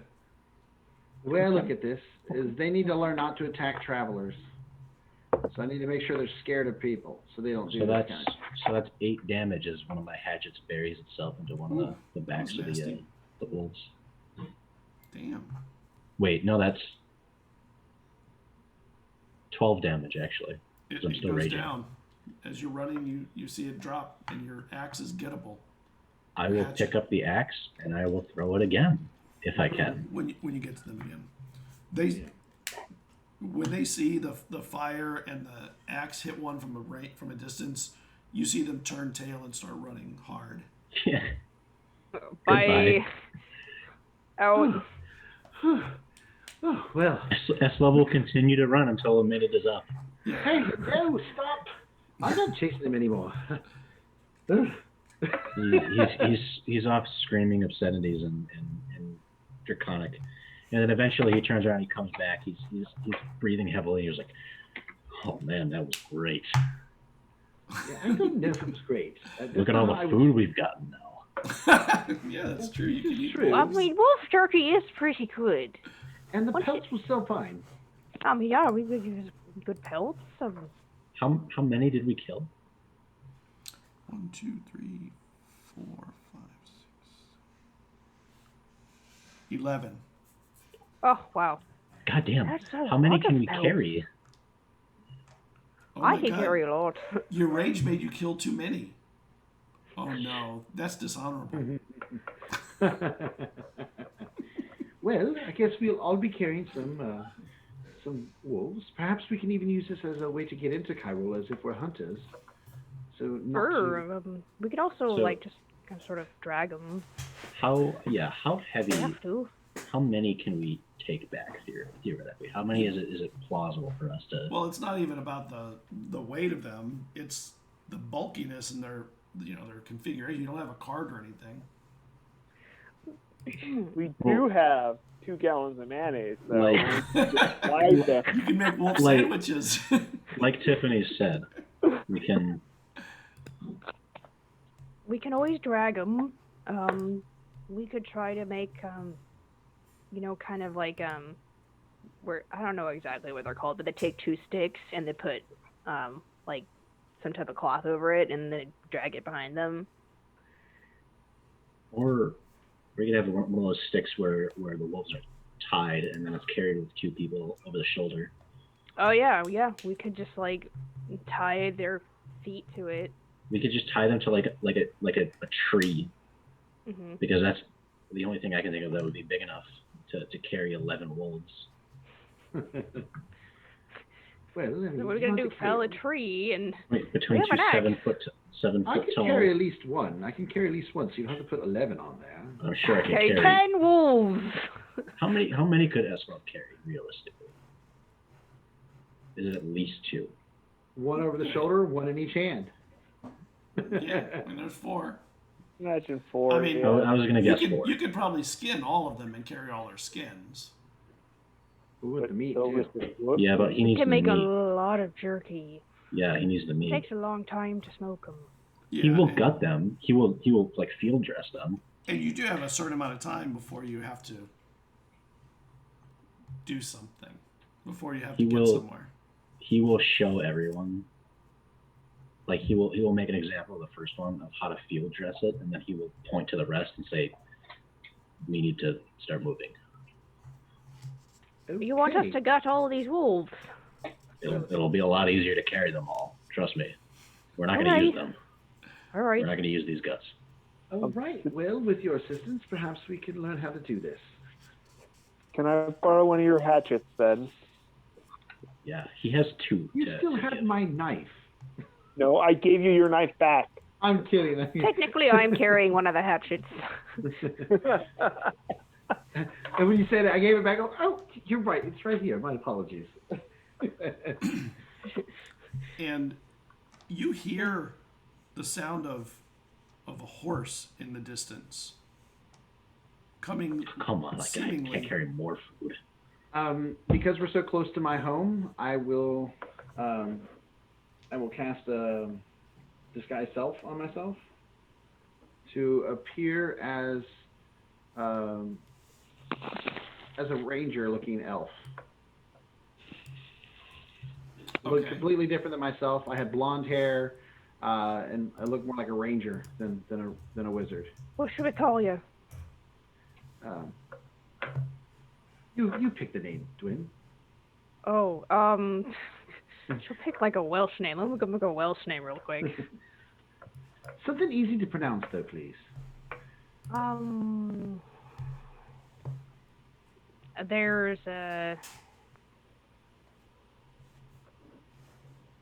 Aaron. There's Aaron. I like Aaron. Aaron. Yeah, Aeron. Aaron. This is Somebody say Aaron. Aaron. All right, everyone. This is Aaron. Let's get to dressing these wolves. Hi, Morgan, Aaron. you're still inspired. I am so inspired. He is so feeling inspired. very Would you pumped roll to- anything to- to gut these wolves? You just really want me to use that inspiration. I mean, I extended one, so I want it to be used. And you hear the horse get closer, and then it kind of slows down, and you see out of the mist a person in heavy furs with a bow over his shoulder and spears on the side of his horse. It's And he Arian. stops when he sees you there. Hello. Quite a kill you had, it looks like. Yes. You got about 11 of them. We're looking to buy. Oh, I couldn't carry all of them. No. We wouldn't give you all of them. We still need some for us, but 11 is a lot to carry. I'd buy the pelts. Estella will immediately start like skinning them. I'll start skinning as well. How much for the pelts? Give me a second. I have to look up what a D&D pelt goes for. Yeah. 50 gold. No. Each. Each. Make a persuasion check. See if we can convince him to take them for 50. We could convince him that this love is like a famous hunter, and it would be. I'm an Aaron Joe apprentice. He's a young elf learning from the master hunter. Exactly. That's why I'm not very good at cutting those creatures yet. So You just started. I'll give you 2 gold pieces per pelt. Would that work for you? Good rate. I think that's Pretty good. doable. By chance, while my master hunter over here is getting those pelts ready for you, how close are we to Cairo? We were thinking about perhaps selling some of this meat there. Oh, you're a day and a half out. Is it the direction you came from? It is. Good to know. Let's make sure we're on the right path. We believe this fog is, it's been Oh, I bloody know. nightmare. Like nothing I've ever seen. Although around here I've seen fog many mornings. Yes. What's your name, by the way? I mean, before we do business with you, we should know your name. My name's Wyatt. Wyatt Ferris. Do I know Wyatt Ferris? You don't. Well, I'm Aaron, and these are my companions. I'll let them So- introduce themselves. So the 4 of you took down 11 wolves? That's some good Hello. fighting. Mostly him, and I pointed to the big dragonborn. He'll look up at Wyatt and grin. Yeah, he looks up at you and he doesn't grin, but I can see it. I haven't gotten to hunt like this in a long time. Oh, you were hunting them? Well, they were hunting us, but That the makes more roles sense. were reversed quickly, as you can see. Interesting. You know, they often hunt along the bridge there. It's a place where they can trap things that have trouble getting away. You're Well, probably they lucky. certainly tried. You're probably lucky you were that they were only on one side of you. It looks like. It wouldn't have mattered if they were on the other side. Yeah, he's Trust looking me. at all the scuffling on the snow. What One of you brings went you to chasing after, huh? A couple of you went chasing him back. That's interesting. Well, we Caught figured one. they, Got caught up With in a- a moment. well, we figured they should know not to hunt people like that. So we figured if we gave them a reason to be fearful of people like us, then perhaps they wouldn't do this to other travelers. Caught this one with a thrown hatchet as it was running. Like pulled up the head of the one that he threw the hatchet at. Well, to that end, dead ones don't hunt anyone. It's true. And he waits for you to remove all the furs. And he kind of checks when you're doing it. Oh, wait. And he shows you how to do it better if it's someone who's not done furring. More can't. So, what brings you out here? So far away from Cairo. I get pelts. I have traps out here. Slow will occasionally slice a piece of, like a very small piece of meat off, like a part of the animal that's not really usually eaten, and then feed it to the Yeah. shed. Most people don't eat the organ meat in like that. You know, they'd put that into like pies and stuff. But Yeah, he hands like shells, some like liver, some heart, blah blah blah blah blah. You said you had some traps out here. There was a trap somewhat back that way that might be one of yours, which did seem to catch some type of cat-like creature. That was That's on on the the other side of the island. Oh, was it? Oh, then I wouldn't have said that. My brain. Okay. It was over here when it happened. Can you make Vezran say it anyway? Because I want to hear Wyatt's reaction. No. Can't make me say it. I'm like, Morgan said that, not Vezran. Vezran would have known it was on the other side of the island. Morgan is an idiot. Vezran might have forgotten. Who knows? If Morgan can forget, then maybe Vezran can forget. I'm kidding. So what were you doing out in these parts? Traveling, looking for creatures to kill, and luckily We they do a lot found of us. hunting. Is that deception That's check? how you're dressed. Yeah, you can make a deception check.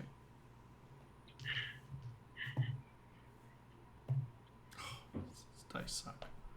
Who do you want to do it? You can do it, Vezran. Me? Okay. 14. I don't know if that's good enough for Okay. him. That's okay. And you do have all the kills around you. That kind of adds to the effect. Yeah. And in my disguised self, I do look like a hunter.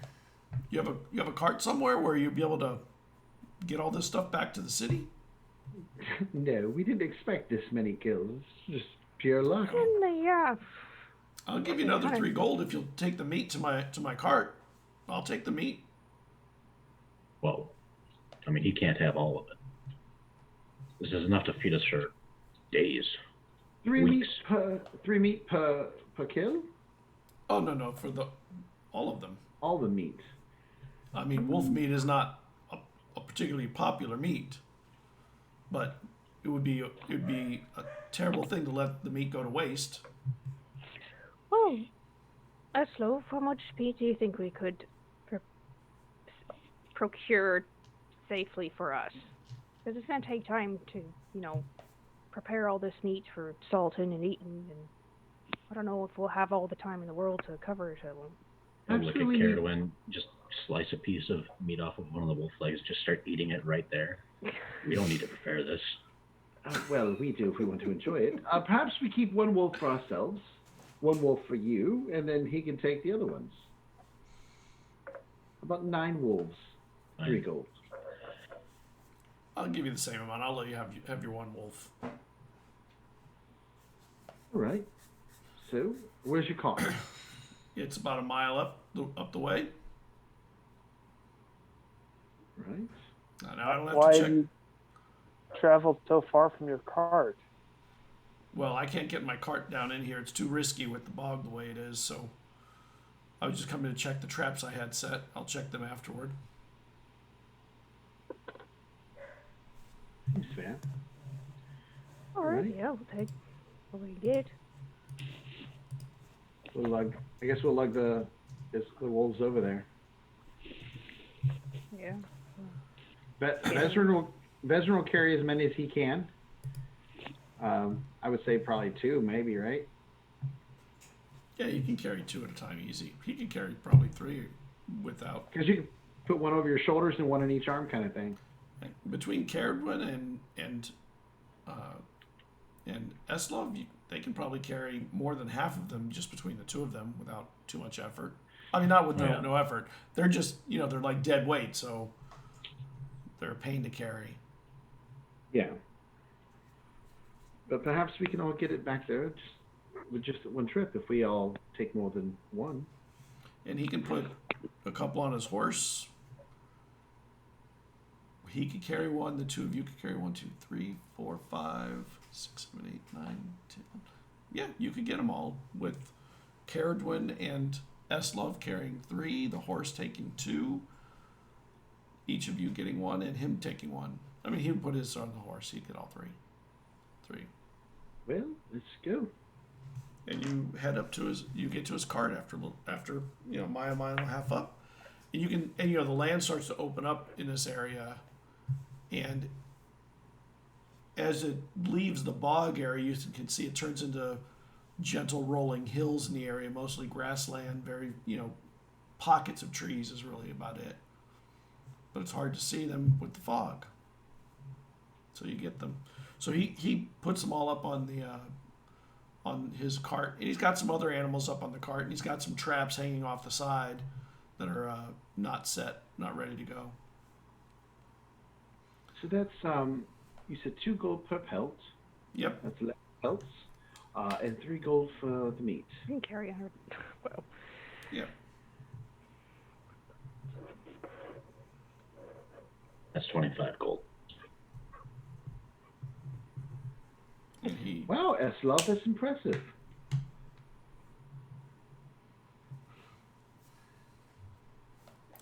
he goes and pulls out some coin from a purse that he has on the side of his horse, brings it over to you, and he hands it to you, Eslov. I think you're the one who did most of the killing, so. Looks down at it. If you want, I'll hold on to that, Eslov. Oh, I mean, all right. I don't know what to do with it anyway. Apparently. Do you not want that many? Oh no, he wants that many. I mean, I'll take more. it's a team effort. We just have an accountant in our group. Well, if you ever need a job hunting these wolves, let me know.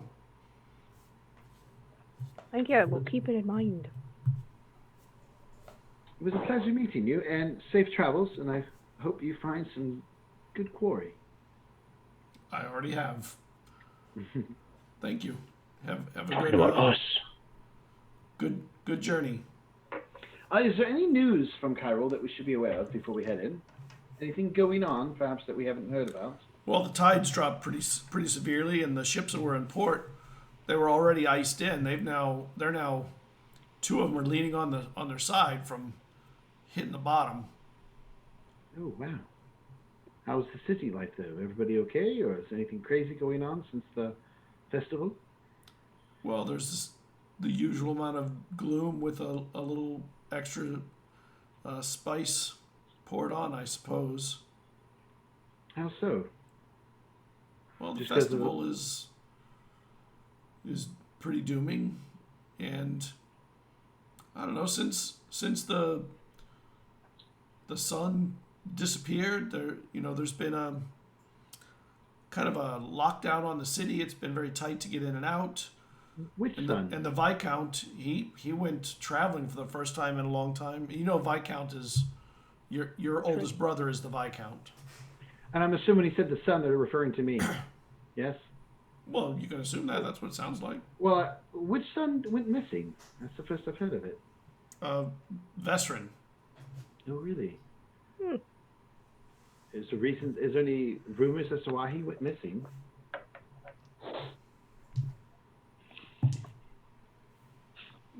Just curious.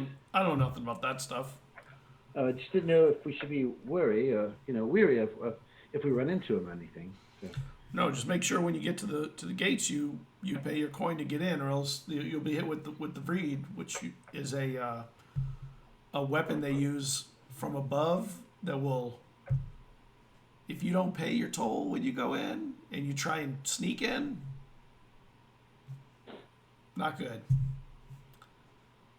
They have a weapon above it to hit those who sneak. Yes. Well, we will definitely pay, as always. Thank you, and safe travels, seriously.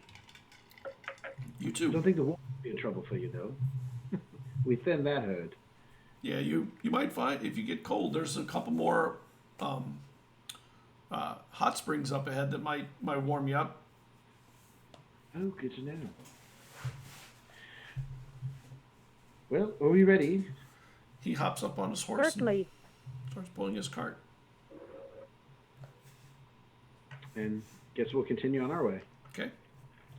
Continue on your way with And minor cuts and bruises.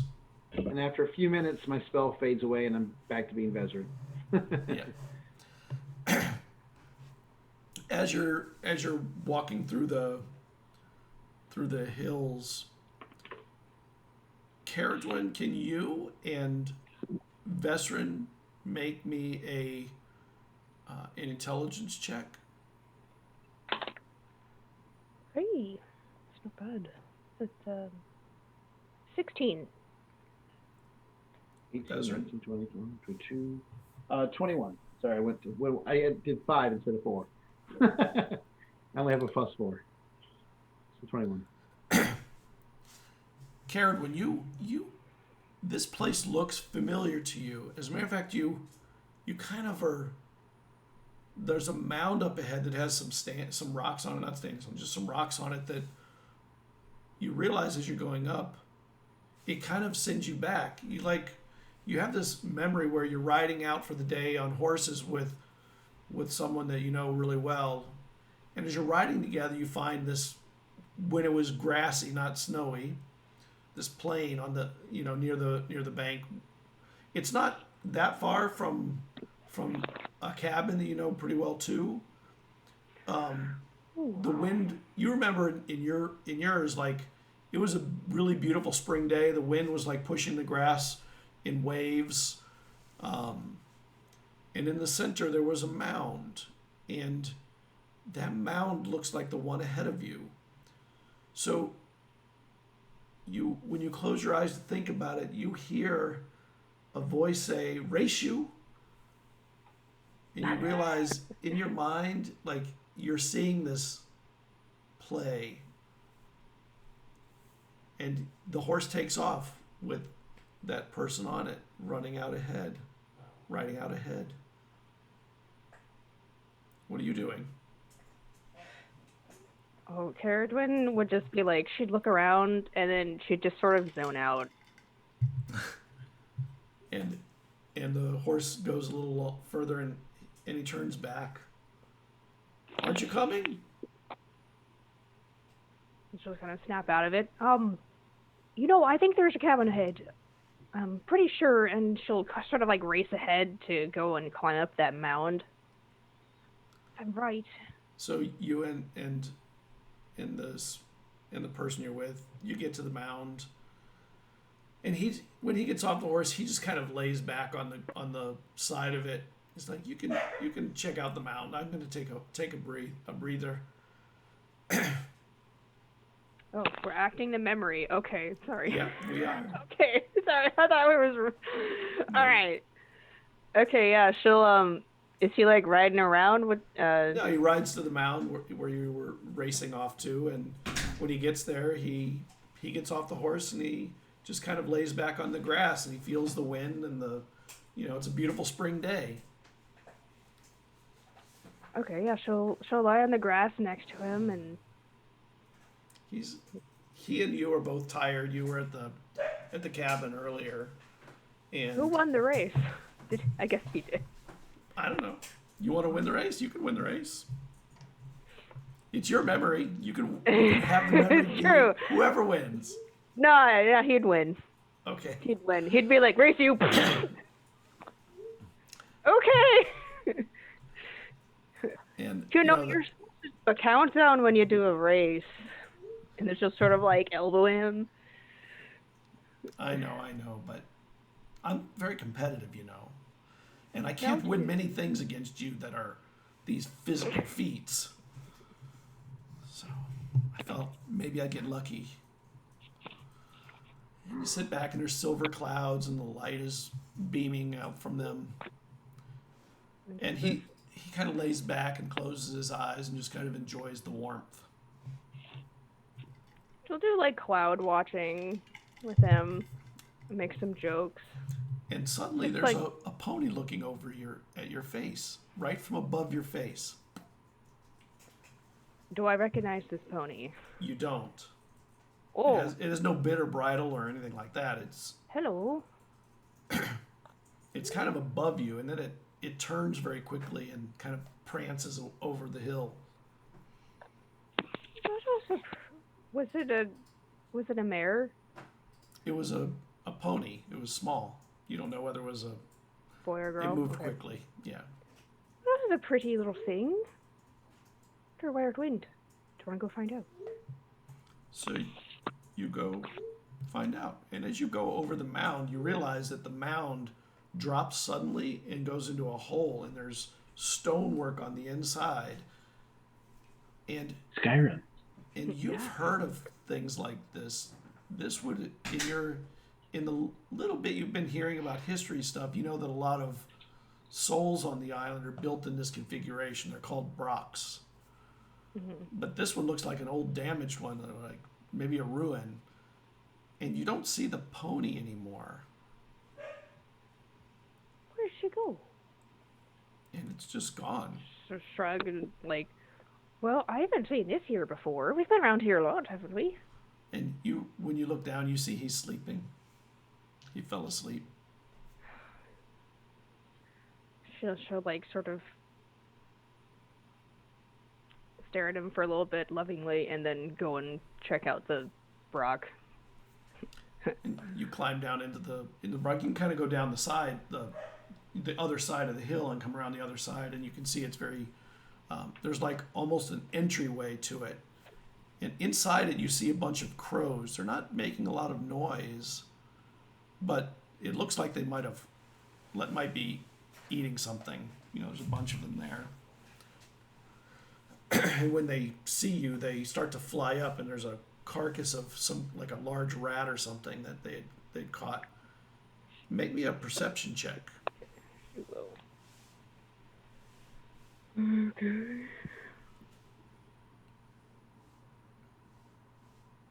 Okay, that's a 16. There's a symbol right by the door that, in retrospect, you didn't know at the time, but you now know is that symbol that was on the bottom of the soul in Phelan.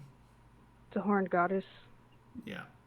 And suddenly you feel a hand on you from the back. You okay? Yeah, You were staring for so long. I was afraid to touch you. You don't remember staring. I was. I wasn't. I was only here for a minute. How long have I been gone? Well, you've been staring. I've only been here a couple of minutes, too, and you've been staring into that corner over there for a while. It's just... This place feels so old. Yeah, it's old. It Yep. used to be some kind of old building. I know that a lot of the villagers, they took the stones from it to build some homes. Most of the stones that are left are just too tight to get anymore. But eventually, somebody will come and get the rest of them. I suppose when they need the stone for something. So And go over. that to you is so offensive, probably. The thought of that. Is it offensive because they're disturbing nature or because they're disturbing the Brock? Because it's an ancient site. I mean, you're not really Oh, okay. an Okay. archaeologist yet, but just the thought of it Yeah. is probably wrong. Kind of like to make a face at that and then say, "Well, do you know what this symbol is? I don't recognize it." Oh, I don't know. A twisty thing. Let's go back to the cabin. Right. Twisty thing. And you head So, back to the cabin. Yeah, she'll just pick him up out of fun. Throw him on a horse. Yeah. You're And going then- too slow. And then you kind of open your eyes and you're looking at the snowy hill and remembering, the memory kind of washed over you quickly. Vesserin, you recognize those mounds up ahead? Yes. This From is when where you saw the Grim, the unicorn. yeah, the baby unicorn. And well, I saw it as an adult too. Remember? Yep, the Grim, the Yeah. spirit of it. Yeah. This is where I'm away down here, and also as a child, I saw a unicorn, or well, a grim of a unicorn, like the spirit of one. Carradwood's really not paying attention yet. You see her eyes kind of closed as she's walking, and then she opens her eyes when you start talking. Yes. What? Well, yeah, Sorry. I said I saw a unicorn over here, or well, a grim of one. Right over there beyond the mound, there's like this little stone area with some there's an ancient site, a rock. I know what you're talking about. Oh, there's, have you been here? Yeah, I've been to it. It was a long time ago. But when I went there initially, I didn't recognize it, but I do now. There was a symbol of a horned goddess down there. I think we should go and look at it now. If you guys don't mind, I definitely would like to go. At least see if I can call out to the Grim and see if it'll come again. I don't know if it will, but maybe. Perhaps. I mean, there's certainly something here. I can feel it. I don't know what it is, but I feel a connection to the Grim. So maybe it'll be something. And you guys, as you're walking, you get closer and closer to it. And from around the hill, you see this pony with a horn on it that looks familiar to the two of you, but not to the other two, to Eslov and Morkant. That's the Grim. That's the Grim. That's the unicorn spirit. It's a pony. I mean, well, do I recognize it as a horse? I mean, a unicorn now. You do now, yeah. Its angle made its horn where you couldn't see it, and then it turned the other way, and you never got to see it again. Oh, I've seen this creature before. You too. Yes, I was just lying in the meadow, Now partaking before- of nature's beauty, and Do you two see it, or are we the only ones? Just want to make sure They that see it. Everyone sees it. I will approach it and put out my hand to see if it'll come up to me like it did before when I left my home. It passes you and continues running in a circle. As it's running, one thing that you notice is above this mound, this hill, the fog is not there. It's lifted.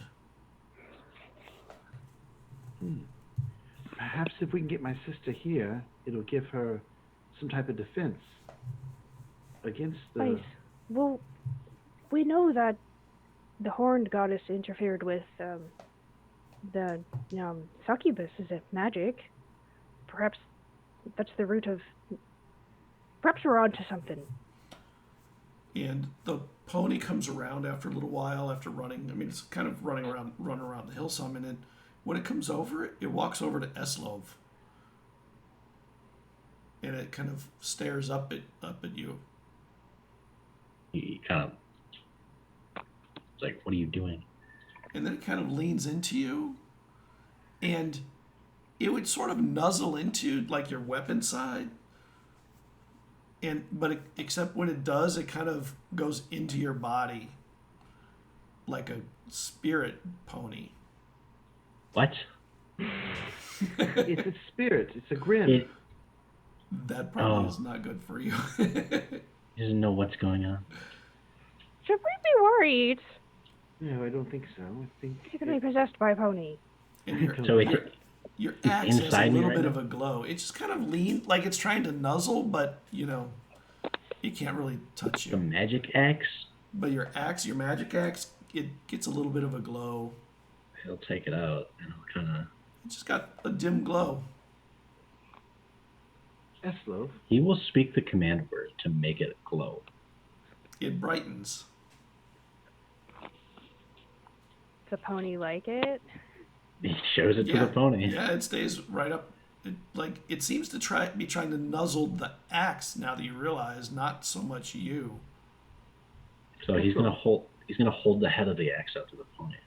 And it kind of rubs its head through it, and then it even kind of walks through you, and you get this weird sensation, this weird cold that is, it's chilling and definitely uncomfortable.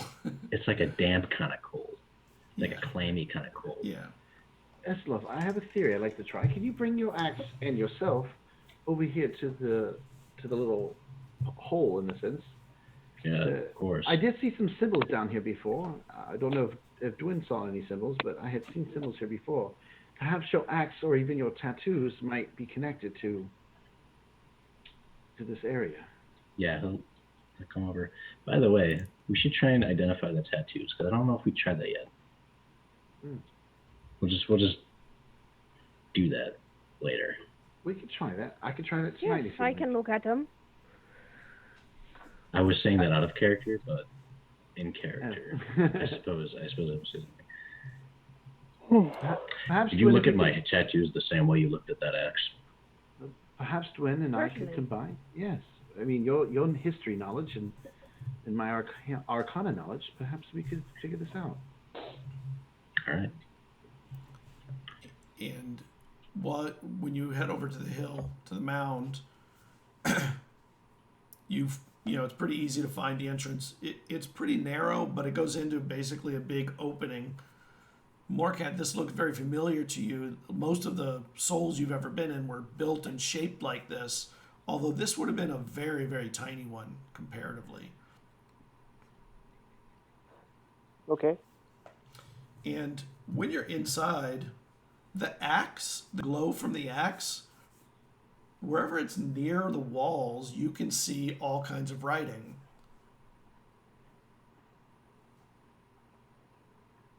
Why can I read any of it? You cannot. Okay. Do we see it? Can I Yeah, read it? Yeah, you can see it. Everybody there sees it. Can Vezrin or Dwayne read it? Actually, probably Morcant has more knowledge, but Caradwin could too. It's some kind of ancient language that looks more familiar to Caradwin, but there's a lot of religious symbolism in here that looks more familiar to Morcant. Okay, so can I read it aloud? And It's magical symbolism. You're not really sure what it doesn't say something. It Okay. does stuff. okay, so it's a picture. This is a dungeon. Let's do our first dungeon. Not yet. Not It until we doesn't get go to robbed. deep. It's literally just an open pit area. Oh, I'm sure it'll Careful, open I hear- more. I hear there may be dragons in dungeons. No, there's dragons and dungeons, so Oh. it'll come afterwards. They'll be separate, not together. Yeah.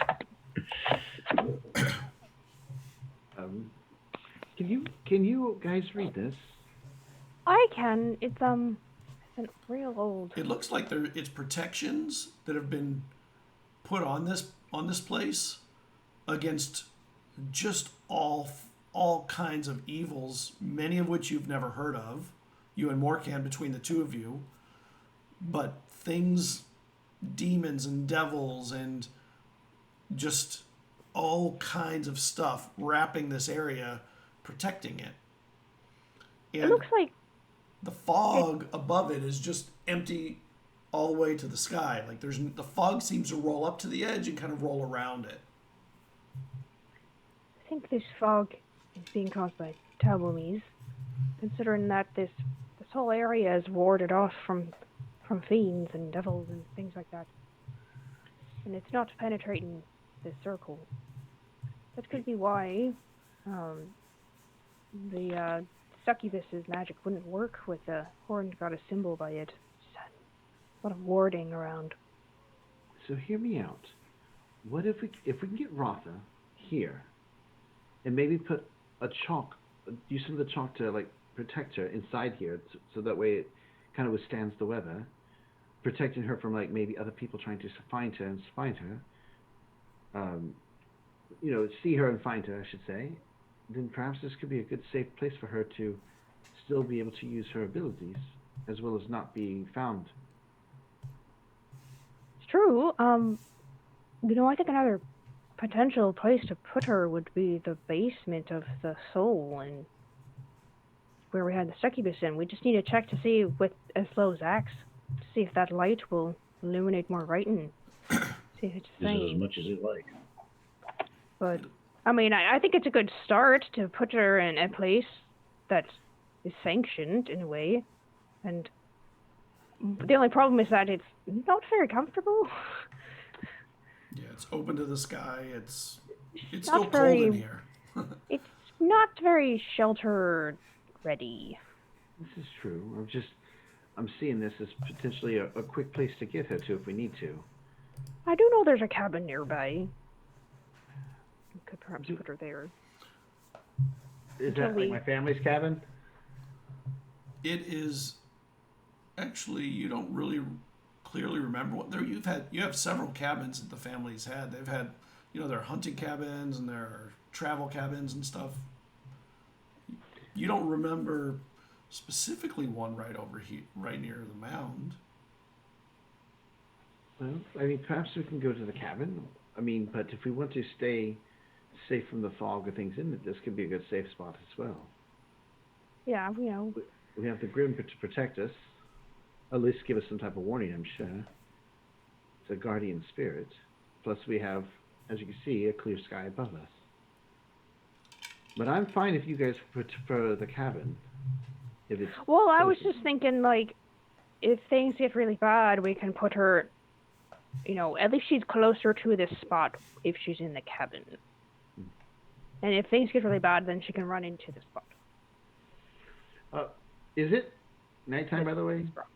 Or we? No, it's day. Okay, I just wasn't sure how far we had traveled since that guy. Well, we should keep continuing. We don't know how much time we had before. Rotha might have to deal with Tabomies. Caird, when you know that the cabin is less than a day out from Cairo, so it's definitely in the right direction. Yes. I'll take the lead. You guys head out. The pony just keeps prancing around the hill and eventually linger. just sort of disappears. Huh? I was going to linger for a minute just to, look at the pony, and because Ezra feels a tie to this thing. I mean, it's been there when he was a child with his mother. It was there when the day he left to go on this adventure, and now it's here with his companions, and it's this house symbol. So he Yep. feels a deep connection to this thing. So he'll stay there for a moment and just watch it and see if it will come up. If it doesn't, he's okay, and he'll just follow after that. The rest of the party. Okay. And you head towards after a while you leave and you head towards the cabin, and it's starting to get a little bit dark. It's not dark, but you can tell that it's going to be evening in a couple of hours maybe. And you have to go a little bit into the woods to get to the cabin, and What are you doing, Caradwin? So I'll just lead him to the cabin. Make me an intelligence check. See if you can remember right to it from that That's angle. a 17. Yeah, you go right to it. Right around this bend. And when you realize when you get there, you can hear the water, the running water, because you remember there was a hot spring very near the cabin that was a place of warmth in winter and hot bath, what have you. Vesrin, when you see the cabin, you kind of vaguely do remember it. You and Ilyana were watching Island and Alred while they were playing outside in the grass. And you remember that one day that Alred, as usual, was skulking around, near the edge of the woods, and he was suddenly gone. What are you doing when he goes? Veteran, being ever the curious boy, would go seeking his brother to see what happened, where he went. Well, you remember when you were doing this, you and Ilyana were watching the younger ones, because this is after the ascension, and your father had already left to sea. So you and her were kind of in parental roles of the younger ones often. Yeah, that's what I'm saying. He's protective. He'd go looking for his brother. Okay. To see if he's okay. I would tell her to stay there. Oh, he's gone again, isn't he? Yes. I'll keep an eye on the others. Yes. So you go chasing him into the woods, and you go a little ways into the woods, and you see a cabin with the door slightly ajar, and it's not a cabin you'd ever seen before. It's a weird cabin. I wouldn't be loud. I would try to be quiet and sneak up, see if I can find my brother, or see if he's sneaking into somebody else's house, or if everything's all right. When you look in the window, trying to peek to see where he is, you see that on the wall there's a shield that is your family crest, and there are spears off on both sides, 6 of them mounted to the wall. And you remember vaguely that your brother had some kind of a hunting cabin built or something, and when you look around, you realize the cabin looks fairly new.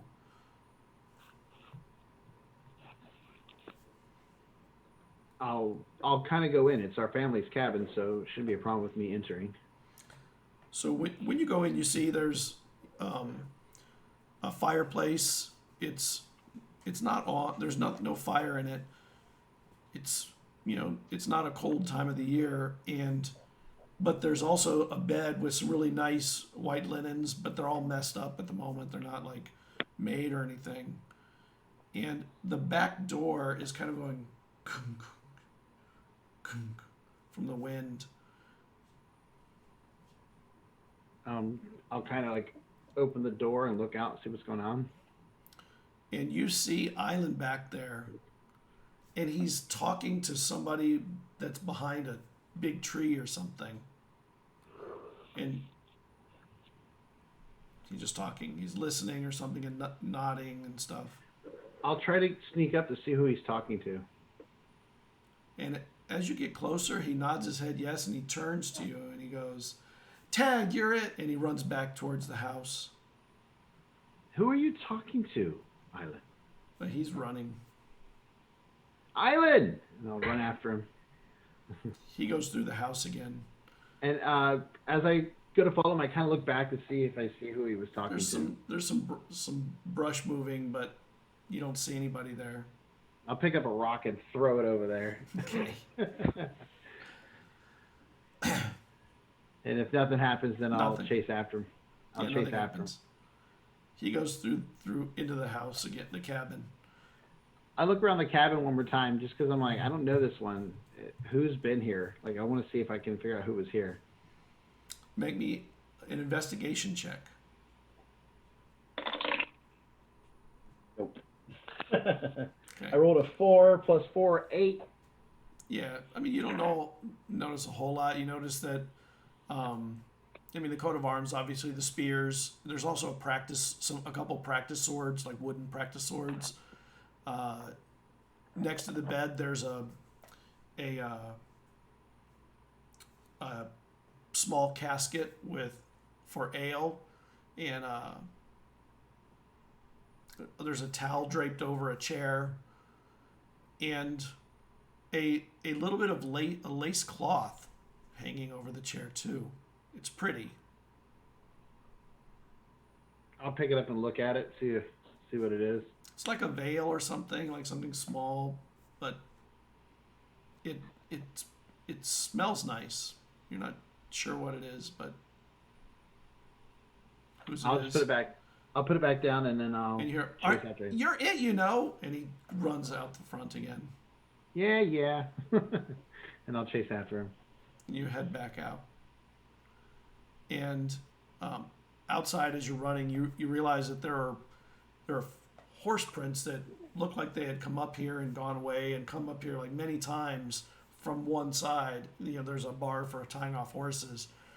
So your brother's been been gone a lot, your oldest brother. This probably is where he's been going a lot. Probably a place to get away and, avoid the family for a bit, think, what have you. All right. And you get back and all the kids are together, and Ilyana says, we should get them all back home, and you gather the kids and scurry back. And then now that you're here, you recognize the cabin as that cabin. The one that I ran into chasing Yes. Aelin? Yes. Oh, I think my brother built this cabin. How did you know about this cabin? She's just gonna look at him and smile, and then she walks up to the door and just reaches around the top of the door jamb and finds the key and unlocks the door. You're smart, Visrin. I know, because I lived here. You live, but this is my brother. How do you know my brother? Like that? I mean, I know you met my brother, but he gave you keys to his cabin? She's just oh, you'll figure it out, Visrin. Oh, I think I have an idea, but I'm just curious, and I'd like to hear it from your own lips, if you wish. It all started in the garden. We were going to work on a poem. He liked poetry when he was younger. He did, yes. And we were working on lyrics. And then he kissed me. And we weren't working on lyrics anymore. That's fine. So, ooh, I touched your lace. I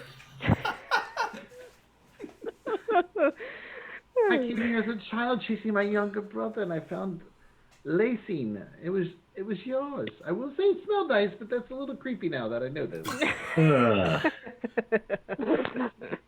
It wasn't underwear. No, it was just a handkerchief that he gave me. But still.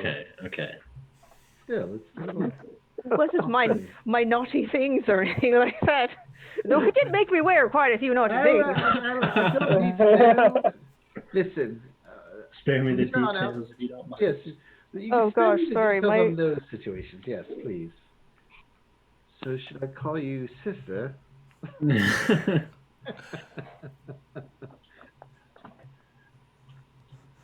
can't hear you. Hear you. You're not. It doesn't seem like you're muted.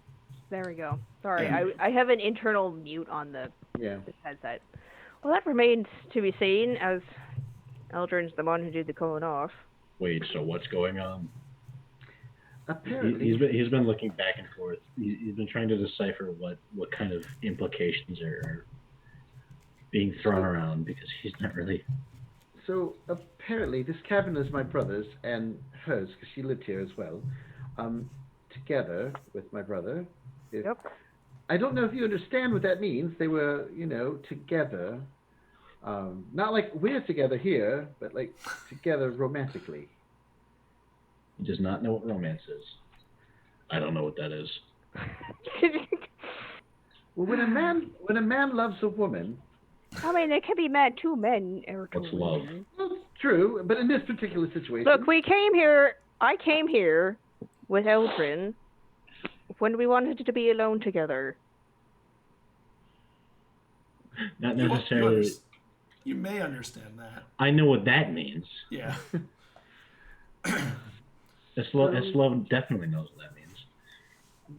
Back in the Morkan, there's a chill wind that rips through while you're standing out here. He just smiles at Carolyn and says, "Nice, good job." That's a cold day. Let's go in the cabin. Anyway, welcome to the Love Nest. Let's go. Light a fire or something. And when you open the door to go in, you see there's like a burning ember in the dark. Now, those who have dark vision can see that there is someone sitting in there on a chair.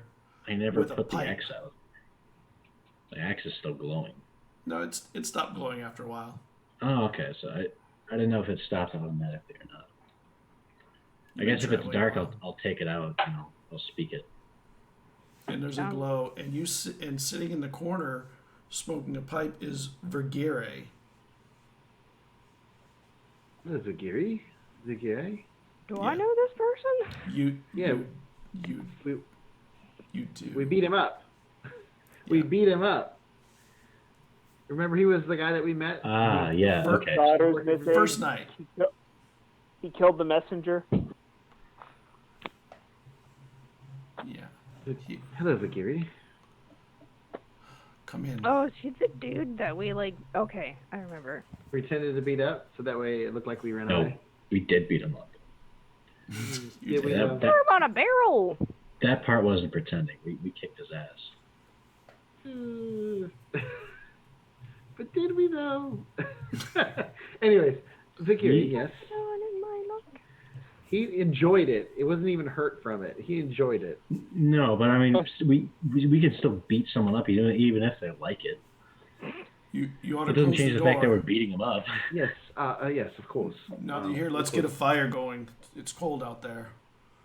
If there's wood there, There's wood. I'll just fire bolt it and get it going.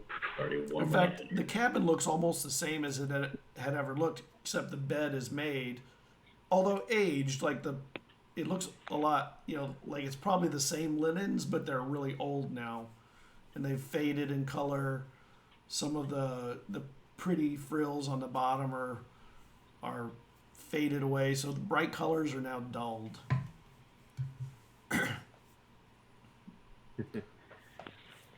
So I'm assuming you knew we were going to be here. I was told by Ratha that I should come here and wait for you if you arrive. That makes you feel better. My sister's in danger. Well, what do you mean? She's in the castle, isn't she? How much danger can she be in a castle? Well, there is so back in the other city, in Phelan, we were dealing with succubus and an incubus that had taken over the city. And were abusing the artist for some nefarious means. They were trying to do work for Karos to free him and also to destroy the Horned Goddess. I don't know if that means anything to you, but in the process, they work for another demon, or some kind of creature named Talamis. Talamis is trying to do some things as well, and she needs to stop Ratha. This fog that's been coming in is a way to blind Ratha, so she can get the jump on her.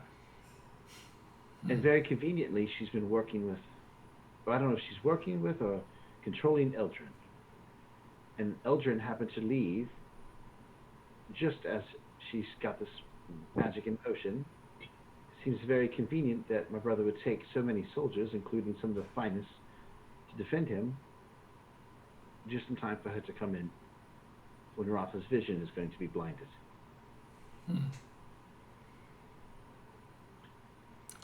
That actually does make some sense. Weirdly. You haven't really told me many things that made sense till tonight. And he gets the fire going. Well, she sent me here with a message. She said, hold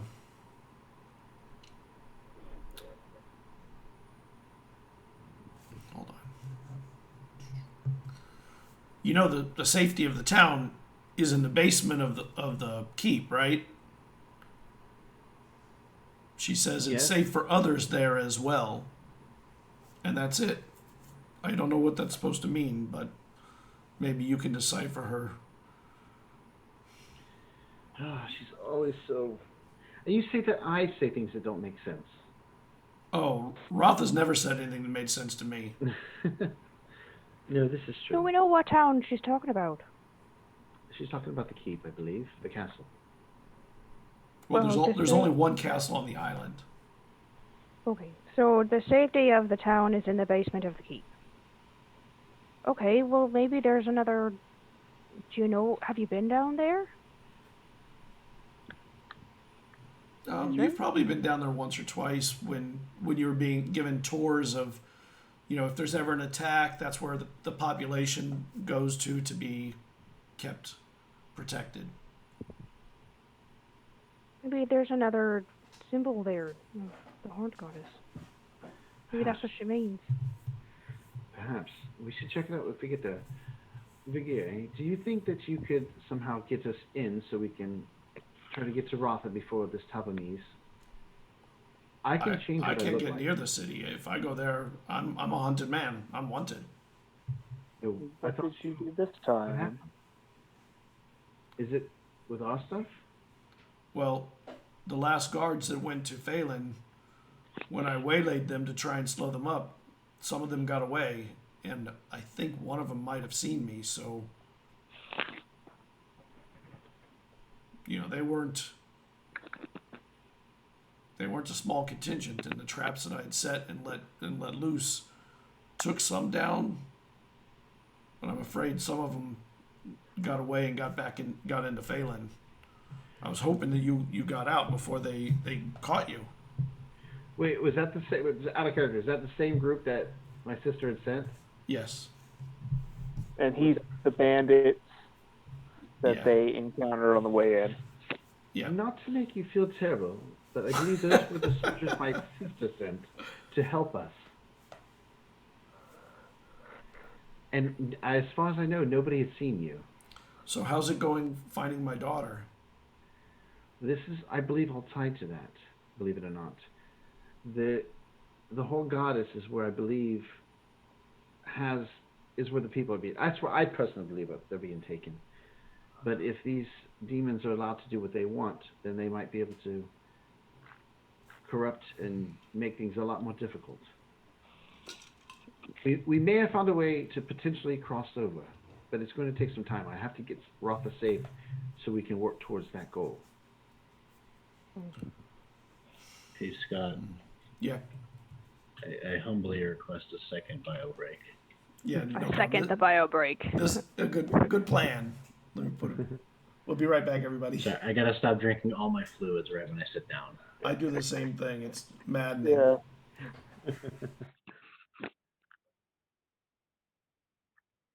Felix,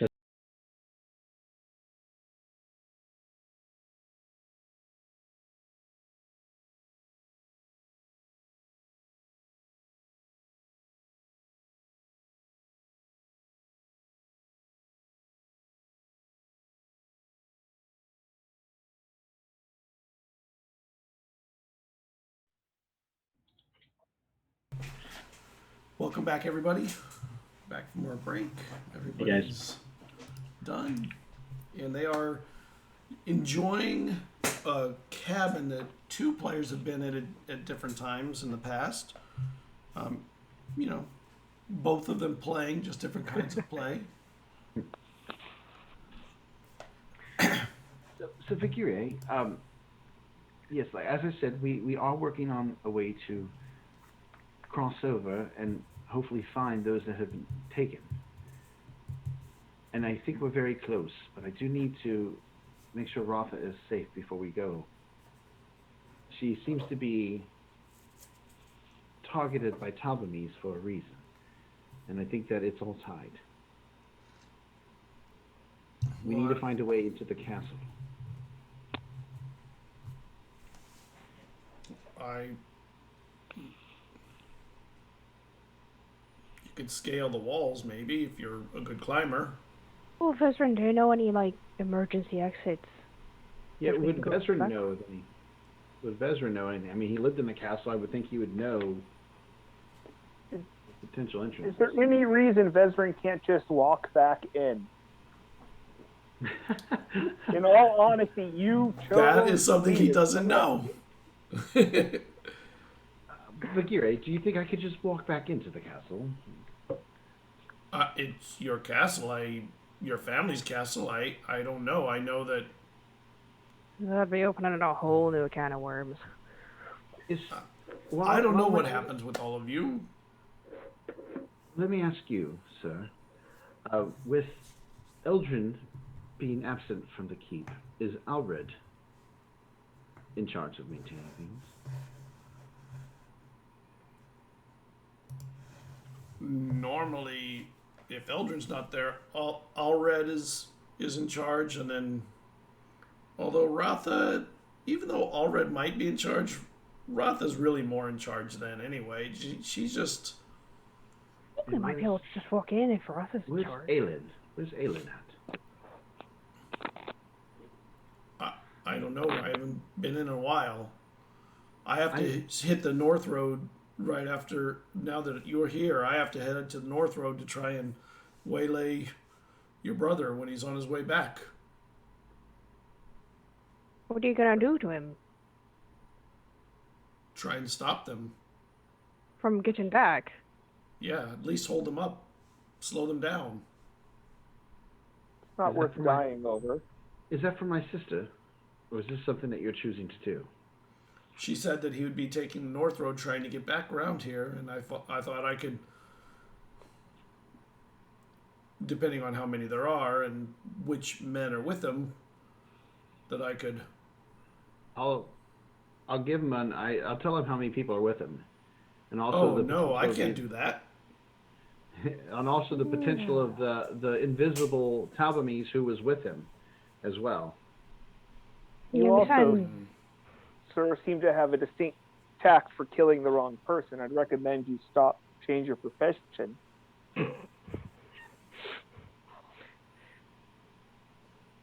I wasn't looking to kill the nobility. I could care less. It seems like every time you pull up your sword, the wrong person dies. Have you ever thought about becoming a farmer? Maybe go fishing? Go get on one of the ships in the spring? Perhaps this conversation at a different time. We need to figure out how to get into the keep. Do we just walk in, or do we... Vezran realizing that, Bagheera probably doesn't want to have that conversation. Work out is trying to just move things along. Yeah. I think I'm on good terms with Ratha and Alred. I could just say... Oh, well, I mean... It's true. I never had an issue with Alred, and I know I'm on good terms with Ratha. My concern is Aelin. He is young, but he's very sneaky and conniving. He has had Eldrin's ear for some time, and it concerns me. If you like, I could head in before you, using the seal your sister gave me to have an audience with her, and then come back and let you know what's going on. Could be good. Perhaps you and Dwin could go in.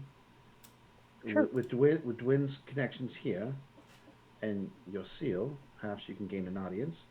And Eslov and I will stay in the town, someplace conspicuous, less conspicuous, I should say, and stay hidden until your return.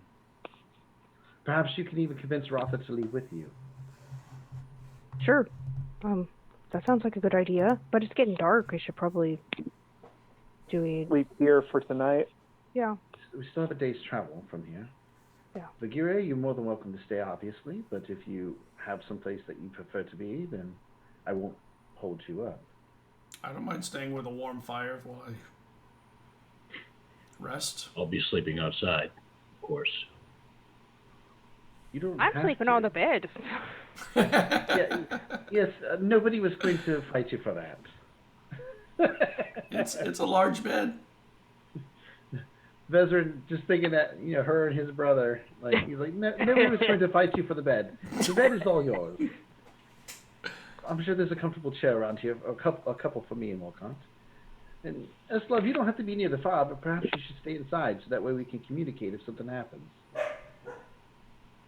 These walls aren't too thick. I think I'll be able to hear you just fine from outside. Yes, but we may not Besides- hear you. Have you heard how loud my voice is? I just want to look at the stars. That's it. That's fine. That's fine. All right, so let's go ahead and take some shifts then. You get Okay. some rest. Go on. I Sorry. can take the first shift. Vigire offers to do the watch if you need sleep. You need it more than I do. Yeah, Okay, sure. Take a shift. I'll spend like the first half hour watching the stars, if I can. And I will use some time to try to transcribe some of these spells around if I can. You can. Wait. And I'll talk Actually- to Vigure about possible job opportunities. Actually, I will go up to Vezerin and I'll ask, do you have a moment Yes. to look at the tattoos? Oh, sure. Perhaps Dwayne can help me, assist me with this. She seems Right. to know these things better. I don't know if we're able to, but Scott, are we able to? The two of you can combine and try and read some. Yeah, I would cast Identify on it, and I Yep. would use Arcana with this along Yep. with her history. So. Yep.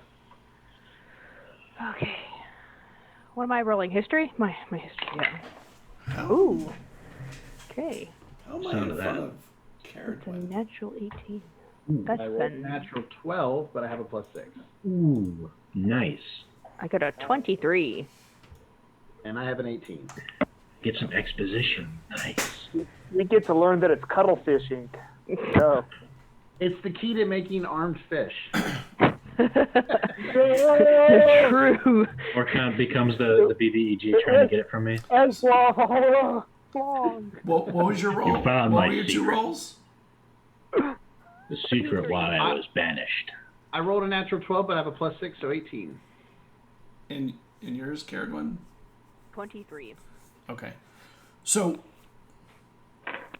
from what you can piece together, although you're not really that familiar with shamanistic magic, that when Eslov comes into contact with certain types of creatures, he absorbs a little bit of their power and then gives off a reflection of it back. So he gets some kind of a protection against things that he's encountered in the past. Certain types of things, although which types, it's hard to tell. Although you know that the succubus would have been one of them. And we would say as much. It seems that this tattoo gives you some sort of protection against certain creatures you've encountered. So, Can definitely roll in the succubi. So Probably other demons as the well. only question now is why. Why did the lady give it to me? I don't know. Perhaps she's like Rotha and can see the future, and saw that you might be a key element in stopping this from happening. Yeah, You can assume. Maybe she got really high. I don't know. And there's more to figure out, but that's what you could decipher in the time That's that you about have what that we got right now. Everyone up there is a little crazy. That's true. Perhaps when this is all done, if we all live, we can head up there and look for her and get some answers ourselves if we haven't figured it out by then. Hunt her down. Well, if it's anything like whale worshipping, then it can get pretty wild. Hey, there's nothing wrong with whale worshiping. Esbon loves whales. That's Very true. worshipable.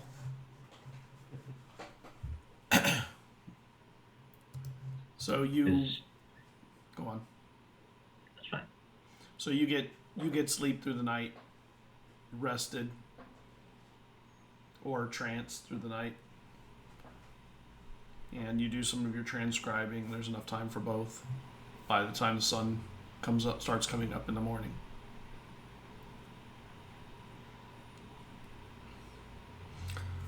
All right, sun's coming up.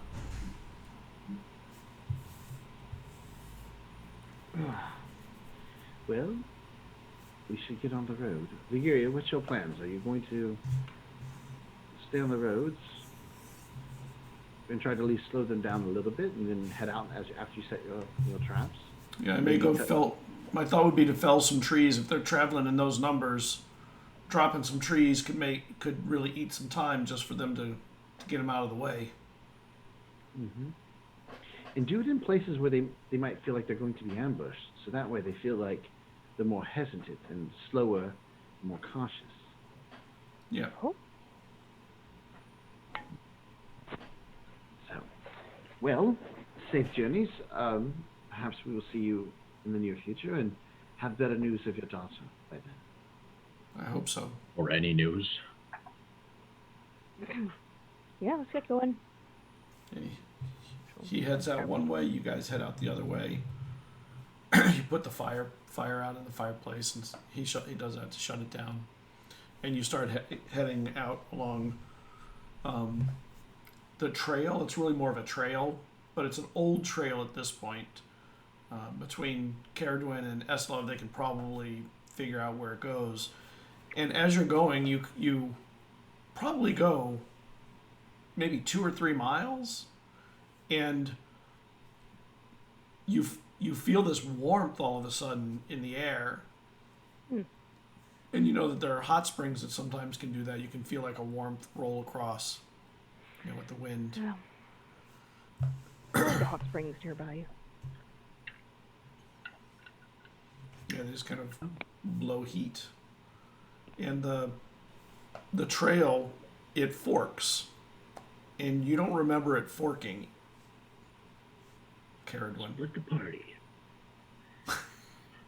That's not what a fork in the road necessarily We've means. already made a plan to do that later.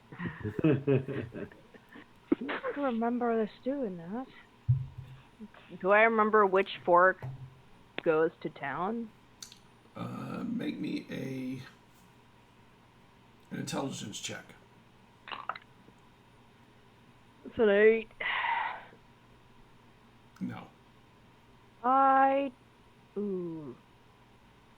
don't know where to go. Different. They changed the road from when I was last here. Would I? Yes. I was gonna say, would I have a chance?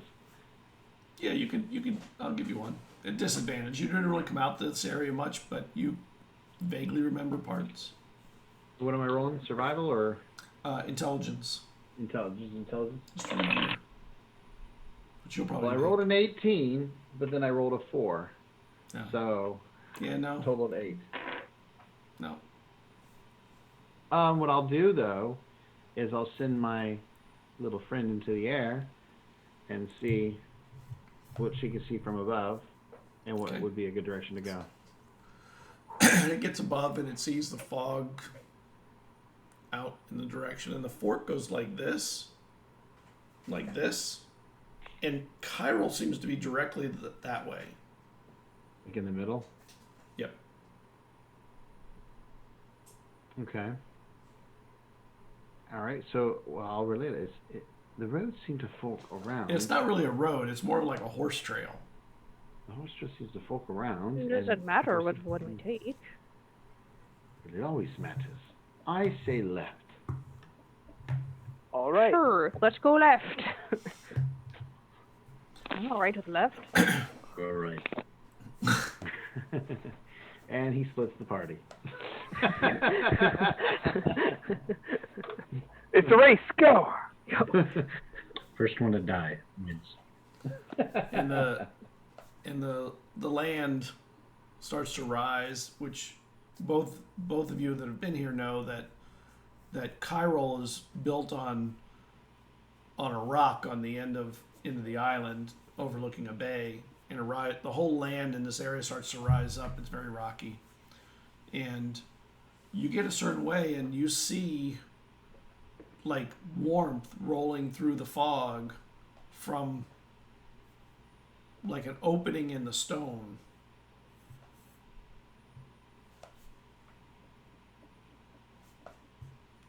Oh. And the air's warm. Okay. So, do we go through the the walkway there? Send Solon. Send your familiar through. I prefer not to. I'll Risk. take a look. Thanks, Marcant. Not a problem. So I'll head up and look around. All right. So when you get up there, you get to a point where it goes up and then it starts to go down. But as it goes down, it looks like it sort of stairs to a crystal clear, warm, to a hot spring, and it looks like there are like there's a big octopus or something on the top, maybe like 4 feet wide, and there are some smaller octopus in the water. And those octopi in there look familiar to you. Like I know these octopus. Like you know of that, you've seen that type of octopus somewhere. And they're in a hot spring. Yeah. All right, I'll head back to the party and let's be like, well, that path leads to the hot spring that has octopus in it. What? I'm not from this area. I don't know. Do your hot springs here typically have octopus in them? Some. Some of them do? Okay. Kind of a saltwater thing normally, so. Yeah, these are not. Oh, sometimes. That's not completely unheard of. Do I recall if the correct path had crossed through the hot spring? No. You don't think it did? Well, I don't think this is the old path that I would take. We can continue forward and see if these octopi are friendly, or we can backtrack and go the other way. What do you want to do? Men? People? I mean, what do I know about this type of octopus, Scott? They just food. Well, when you remember the last time you saw him, you're trying to remember, and then it comes to you. You have this moment when you were with your mother playing in the shallows near one of the lakes, and I was young. You found an octopus hiding in the rocks, and it was really tiny, like little thing, and your mother comes up and she goes, "That's the most dangerous creature in this lake. You should be careful of that. It has a bite that can kill you before you'd even drown." All right. And you kind of vaguely remember that it was a red octopus with little black circles, and then you remember when you were a kid, it kind of swam at you, and And when it did, make me a dex check. So when I was a child? When you're a child, yes. Could So be a as nimble a- kid. It doesn't matter. It's a natural 1, so... And it got on you, and it freaked you out when it like suckered onto your arm, like a little tiny thing, but just suckered. And your mother comes over and she says, "Be careful. If you move too quickly, it'll bite. So you need to kind of get your fingers under and let it fall into the water." And there'll be some crying. A little bit of little kid crying going Right. on. I'm gonna die. I'm gonna die. And make me a dex check to try and get it off gently without it like biting you. Morgan's gonna die before this story even started. You wanted to play Traveler. Here it Oh, is. fucking hell. So it's better than a 1. In the But in the that present is day, we a just 3. see Morkant fade from existence. And it gets nervous and it scrapes your skin as it falls off into the water. And when it does, ink goes everywhere. And suddenly the pain in your arm is just excruciating along that little area. And your mom picks you up and carries you off to the side, and she runs near you. There's some plant and some mud that she gets really quickly, and she rubs it on, and the pain slowly subsides. But for days, your arm was just, it felt like it was gonna fall off just from that little scrape it made, that little tiny thing. And she's like, those things, little things can do a lot of damage if you're not careful. I hope you learned some lessons there. This is as you're in bed a few days later, probably still crying a little. Imagine having a mom that lies to you. Like, clearly not the most dangerous thing. She hasn't even considered fish worms. No, she had no clue. She had no clue. And the next day she ascended. So I'd be like, the octopus up there are quite dangerous. If this is not the way you remember, I don't think it's worth us going that way. Okay. Let's back up then. Okay.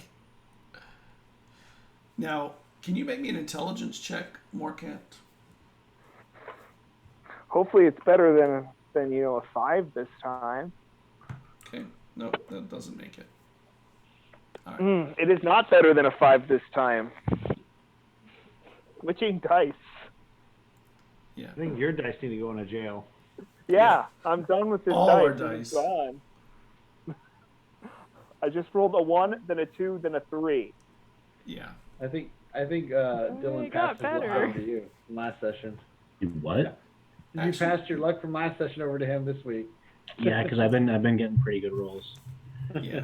At least your die is improving its rolls each time. I mean, the odds of rolling in sequence is pretty amazing, though. I'm not Yeah. gonna lie. Yeah.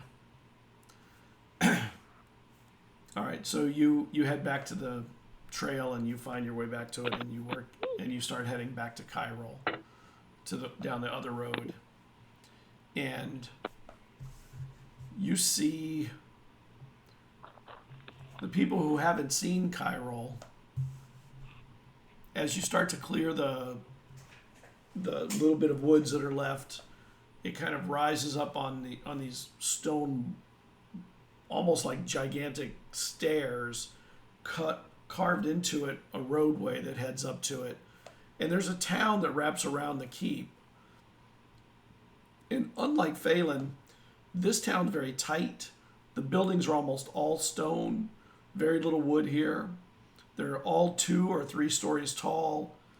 And it's not spread out like Phelan. It's really a very tight, organized, almost like a planned city where the roads and streets radiate out. They make logical blocks. Built on a grid system.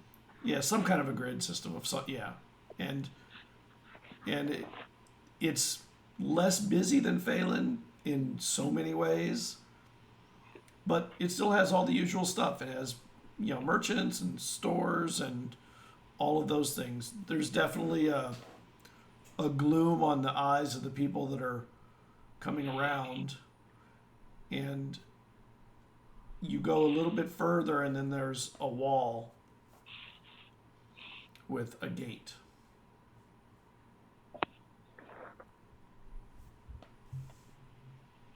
We should probably pay here. Looks like it's the toll. Hopefully it's not too much. Oh, that's right. We should all be healed up. So let me do my long rest real quick. That way I can have it done. Long rest. Before we get there, I will obviously disguise myself to go in. I want people to right out the gate to see that I'm Vezran.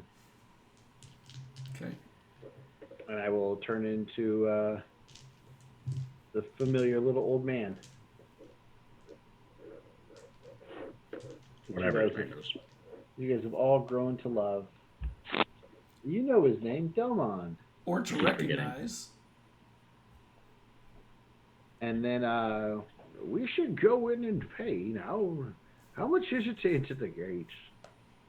And you see there's a couple of guards up there. Nobody's allowed in right now, old man. What if we pay you a little bit extra? I'm going to let you off with a warning here. Okay. Karen Twin. The city's closed until the return of the Viscount.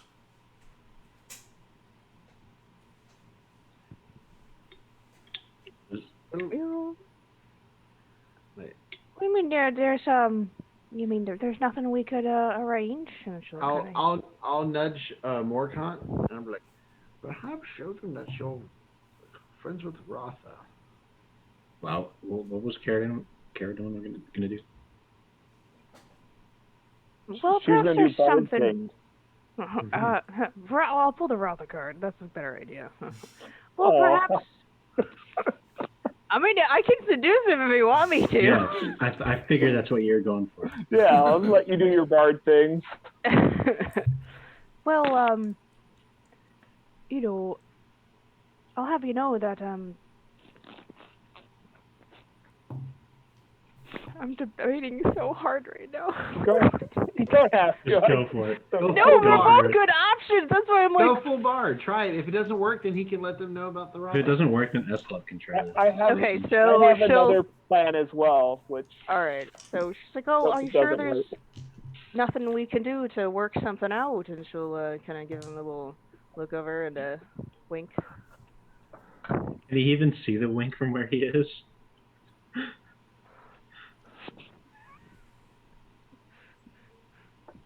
Boys, come on up. And a couple of other guards come up from inside the gate area.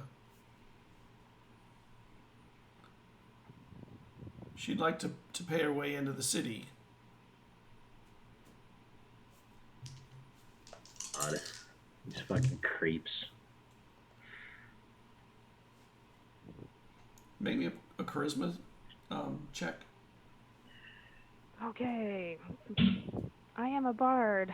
For selection You of should the. have good charisma. Oh wait, no, you've done it before. Never mind. I'm a bard that's not rolling great tonight. Oh no. It's just straight charisma. That's a 13. It's not the worst roll. That's not No. bad. Better than Nowhere near the best roll either. Out of curiosity, I'm gonna roll to see what Eslov would have got. if you get it. Less. I would have had a 10, so you would have been better than me. I would have had 8. You know, Might I as mean, well there's also something to be said for just natural talent that you don't have for this. And Eslov doesn't need the talent; he has the looks. yeah, that's true. So,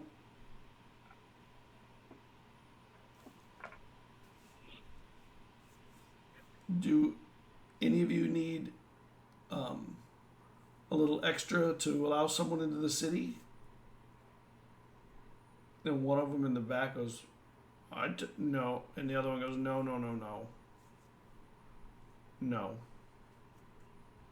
No, we have orders, ma'am. You really can't be plying your trade in here.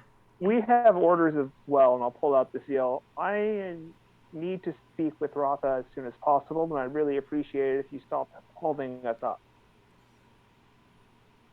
And they take it,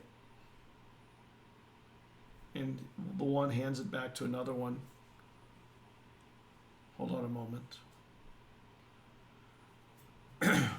I'm gonna have to go check on this.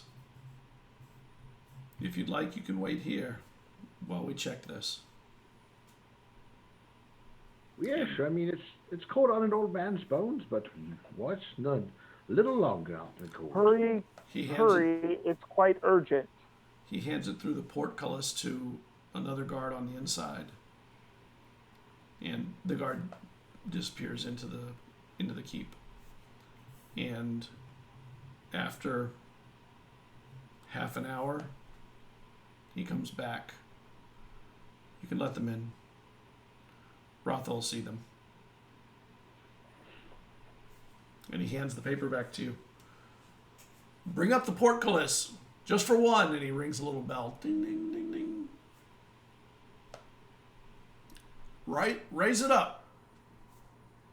And the portcullis starts slowly just for rising. one? Just for one? Just for a moment. Not Oh. for one, for a minute. Sorry, I want to make sure I understand. Not for one person. I was down for that as well. Yeah. And the portcullis rises enough to let two of you go through unducking. Two of you have to duck. I'm assuming me and Baz are ducked. Yeah, What? it's definitely me. It's me and Morcott that have to duck. We're the ones who duck. The other ones are fine. Bonk. And then just as you go in, the portcullis starts to come down real slowly. And there's a steward coming towards you. Vesrin, you have met the stewards in the city before. This is one that you have not met,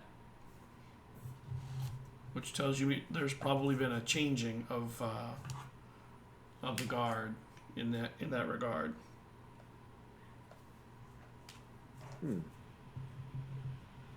It makes me worried. What if this is one of her people? Talamise, I mean. One of Talamise's people. Yeah. I'm assuming they all are. I would also say, I'll tell you guys, this could be nothing. This is as they're walking up before they get there.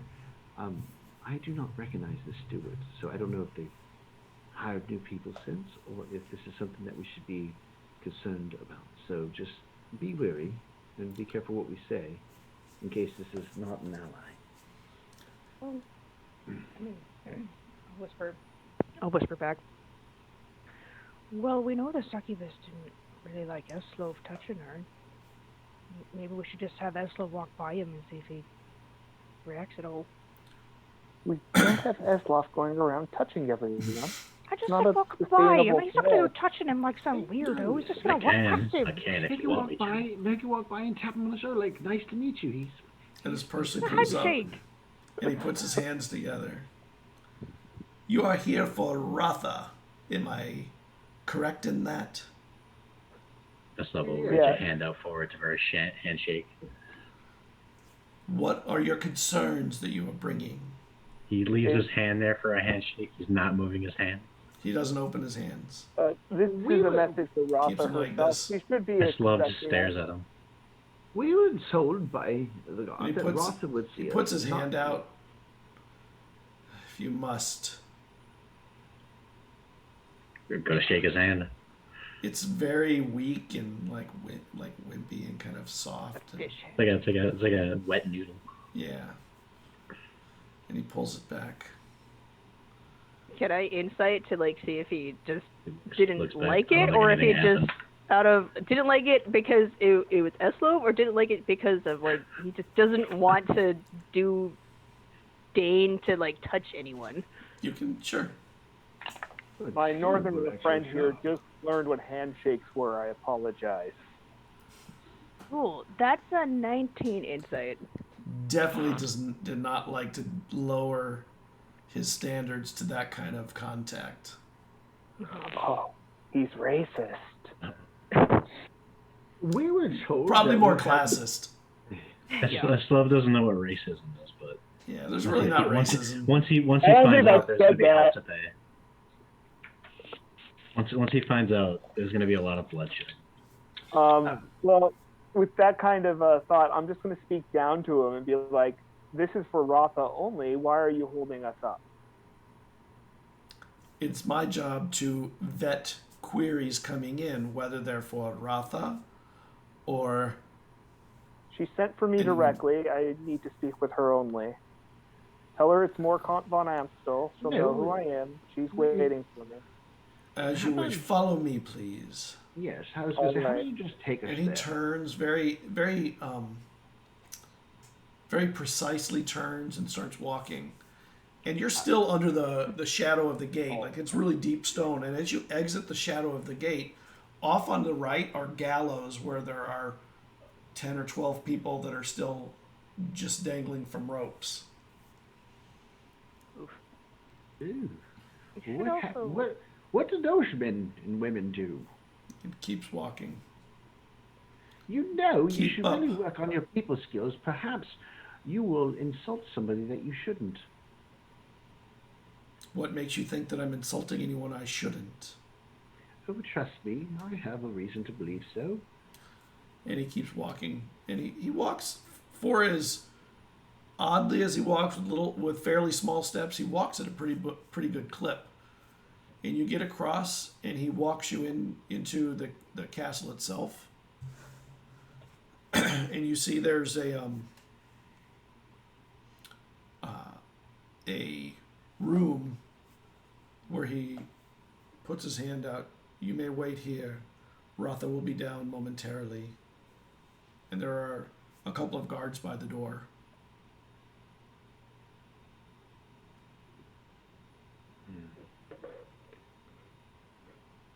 And you know this is like a large foyer that's used for greetings of relatively unimportant people. Now, this is usually where they put unimportant people to meet us. So, just be prepared that they do not think much of us at this moment, which could be in our favor. Did the steward leave? And then the steward leaves out and the guards are staying there. The key, for those who don't know, the stonework here is very solid. I mean, the stones are just massive, very precisely cut. It's beautifully made as far as a castle's concerned. That you haven't seen structures like this. I could do something really, really dumb.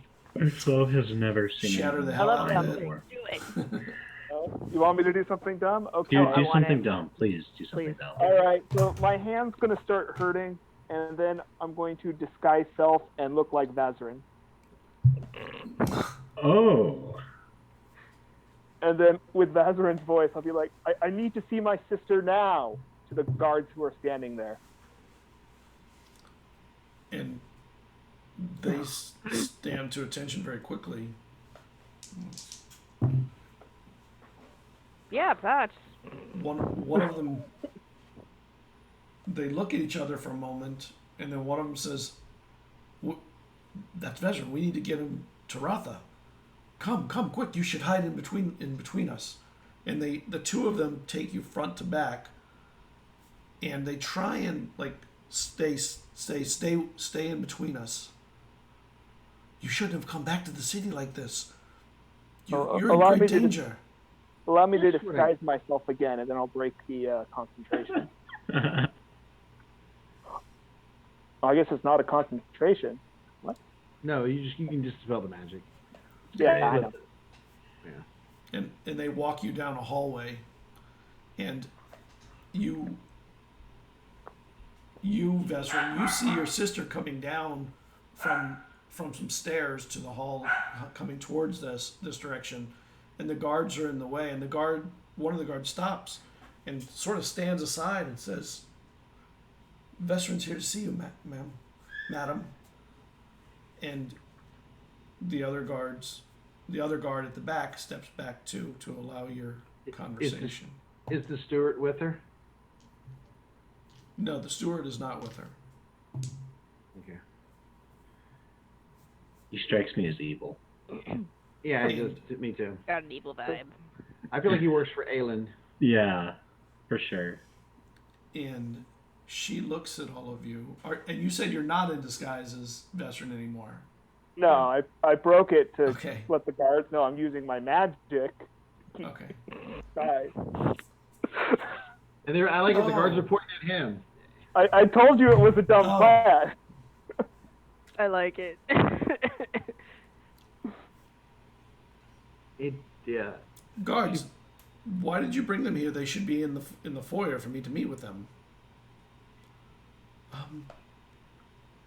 And one goes up and whispers, "The one there that looks like the cleric, I believe he's Vesrin in disguise." Why do you think that?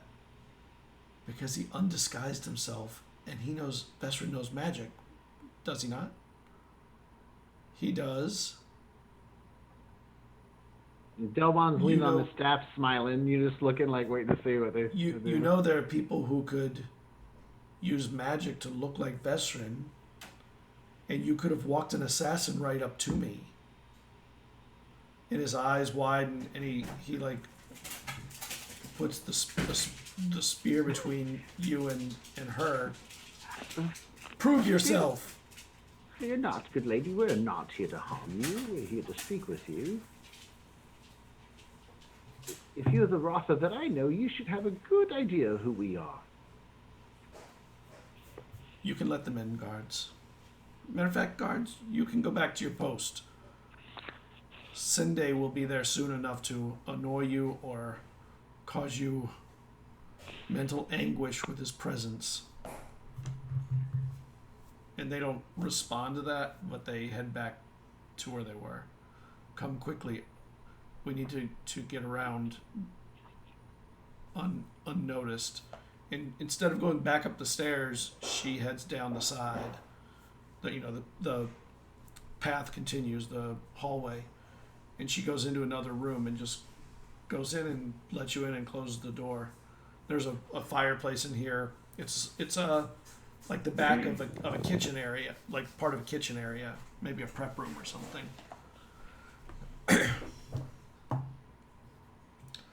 And you notice somebody in here, Vesrin. The lady who took care of you so much that baked.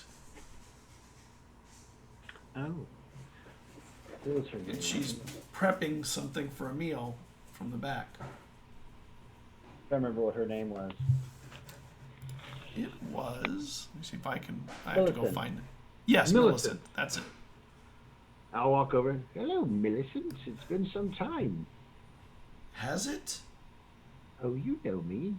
Not too long ago, you helped me get out those doors and on the way to Phelan.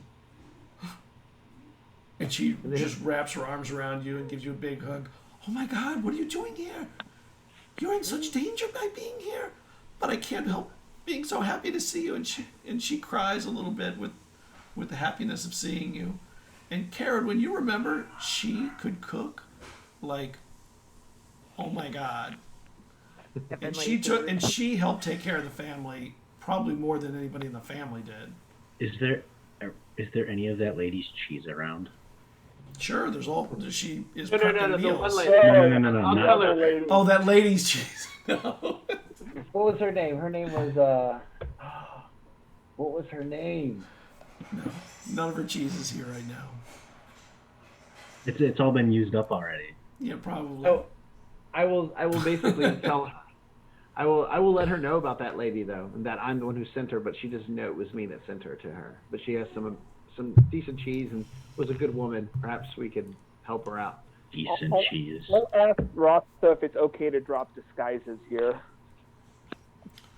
I don't think I would at the moment. We should actually get you out of this area and let's go to somewhere quieter and more private, a little out of the way. Thank you, Millicent. You didn't see us. And she wipes the tears away. I didn't see you. But wait. And she hands you all some food. You may get, you're probably hungry, and there's just like yummies. Desert. Oh, Delmon here is super happy. Oh, this is going to be delicious. Thank you so much. You guys haven't had good food until you've eaten Millicent's cooking. It's like a whole other level. I remember it still. I'm sure you do. You don't remember. Isabel, I'm sure you do.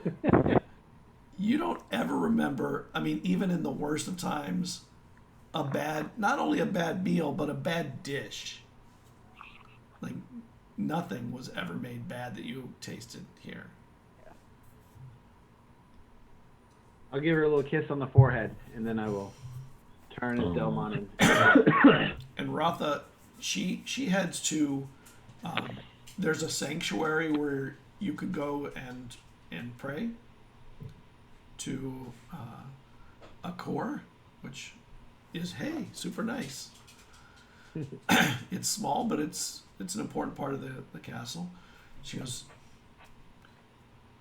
he never comes down here. And when you get there, there's these beautiful windows that overlook the bay, and the light that comes in it just sort of streams in through colored glass and makes this really beautiful like mosaic of light across the room. It's formed in a picture of a ship on the sea, and the sea is calm, rays are warm, yellows and whites and what have you. And she closes the doors. You're probably at home in here, I suspect. You're Morkant, correct? Yes, I am. And, well, I know you, Caradwin. Well, I have not seen you in quite some time. it's been a while. So, I don't know which one is Vestrin. It's either the Dragonborn or the old man. I'm having trouble deciphering or just figuring out which one. It's me. That's my suspicion was correct then. The truth come out at long last. Delmon here just laughs. This old man is just We just have an old my man father. with us. Just an old man tired along. He's adopted. Kissing Millicent on the forehead, Doing what I do best. Not much time. There's some kind of demon with your brother coming back here after you soon. With Fine. Eldrin. With Eldrin, thank you. I knew there was something wicked about that person. Her name is Tabamise. Tough me. I don't know the name. She's using the fog to block your powers.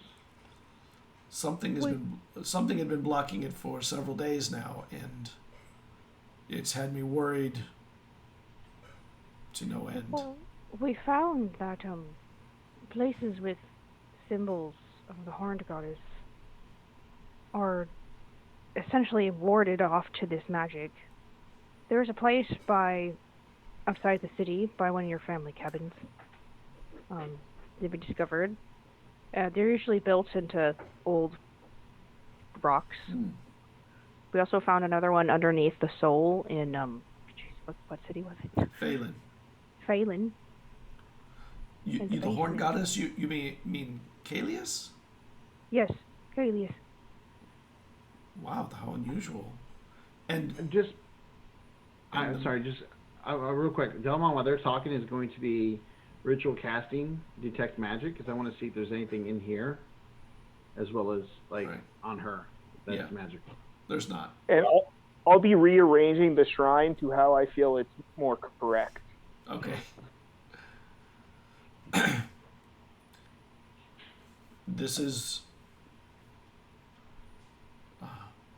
unexpected. I didn't think you'd come into the city. Honestly, I didn't think you'd get into the city, but I have to say I'm actually very happy to see you. The Eldrin he's gotten worse than he was before, which I didn't know was possible. But now he doles out punishment that's both too harsh and too frequent. And the city and the people of the city are paying for it. I'm sure you saw on your way in his handiwork lately. Regardless. I'm not sure if it's him or if it's him under the control of Talbamies. Whatever it is, Quite influential. he probably wasn't needing too much of a push to get there. He was probably susceptible, would be my guess then. And my magics don't have sway over what he can do, what he does. Well, just so you know, Talbamies, I believe, is an Aaron, yes? How do we pronounce it? Because remember you were saying what you told me I was able to kind of figure out what we think she was based on there. An Aaron, yes? Is that what they were called? Yeah. Yeah, pretty close, yeah. That way she might know what that is. Talbamies is supposed to be an Aaron, yes. A fiend. Yes. They're fallen devas. But when they fall, they're given they're cursed or blessed with new capabilities from their new master, whoever their new master happens to be. Karos. Karos is her master. He's trying to release him. Well, how could she be receiving that from a dead god? He's not dead. He's not very dead, no. She's trying to make a chisel so she can strike the stones. I believe he's imprisoned by the Horned Goddess in some way.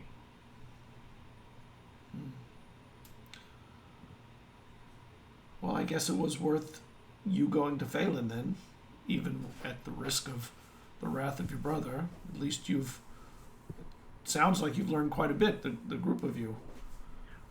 We came here to get you. We came here to free you and get you out of here before Talbamies comes for you. It wants to control you in your powers. We can't let her do that, so we need to... You appear to be a threat to her. A threat, or I could be of aid. That too. We also found these stones that allow us to teleport to other parts of the island. What do you mean teleport? I don't know. I'm not familiar with that term. It's a magical term? And she looks over to Vesserin. Move you from A to B instantaneously. Yes, we were able to move from Phelan to Lake Mary and Lake Guild in an instant. When you said she looks over to Vesserin, does she look over to the Dragonborn? No. I know, I'm just kidding. So, I'm sorry, please. Pardon me, I didn't catch everyone's names, and I would really love to know who the rest of you are. Well, I'm Delmon. And I don't mean just your names, who you are. What makes you... Vesserin is a good judge of character, so... Who's this Vesserin you keep talking about? I'm Delmon. Delmon is a good judge of character. Well, you know me, I'm the Twin Fey Twins, and this is Eslov, and this is Markant von Amsel. And we sort of banded together to try to figure out what's behind the Ascensions. And it sort of led from one thing to another. in discovering what we've been telling you about. I've been going around studying the language of the island and finding out that there's a root language to all of it. And she'll like pull out her notes and show her just, like a little bit of it. Her eyes wide. I've only seen one or two of these in my entire life, and you have a whole notebook full of them. Oh, is this? Well, I mean, all the languages derive from this one. It's been quite useful. It shows up in these places that we're discovering. Then, Eslov. I don't know why. Why did you come here? To figure out your. It's a long story. Anyway. It's very cold in the north. Yeah, he came from the And north. I miss it a lot. And he's just been very helpful to us. We found this axe that can light up, and He'll pull it out. Yeah, and she'll point out like the ancient Elixian writing on it, and it has this ancient writing on it. And when we take it to certain places, like I mentioned, those places with you know, the horned goddess's symbol, we found that there's this old Elixian writing, and it has wardings within it. So we think this ancient magic is what's blocking the Talbomith's magic, this fog that she's casting around, blocking your visions.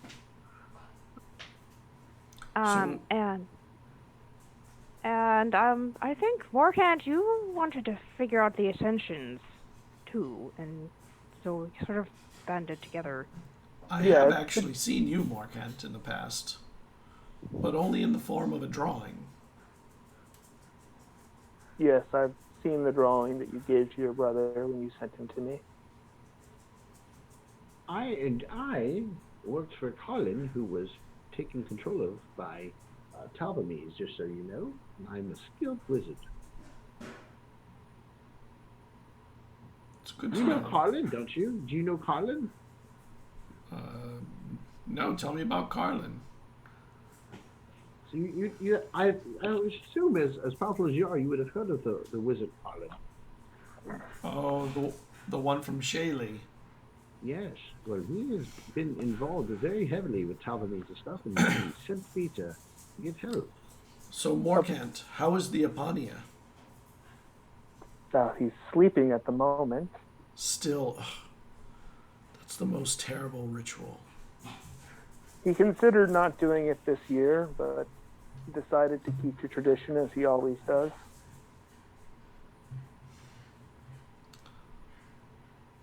Sometimes you can't beat tradition of some people. We were wondering what your message meant exactly. The one about the safety of the town is in the basement of the keep. There are places of sanctuary in the bottom of the keep, and there's a way through there that Vesrin would probably be able to find his way back up into the castle. I just didn't think you would come through the front door, so I was trying to give you another entrance if you were going to actually come here. Oh.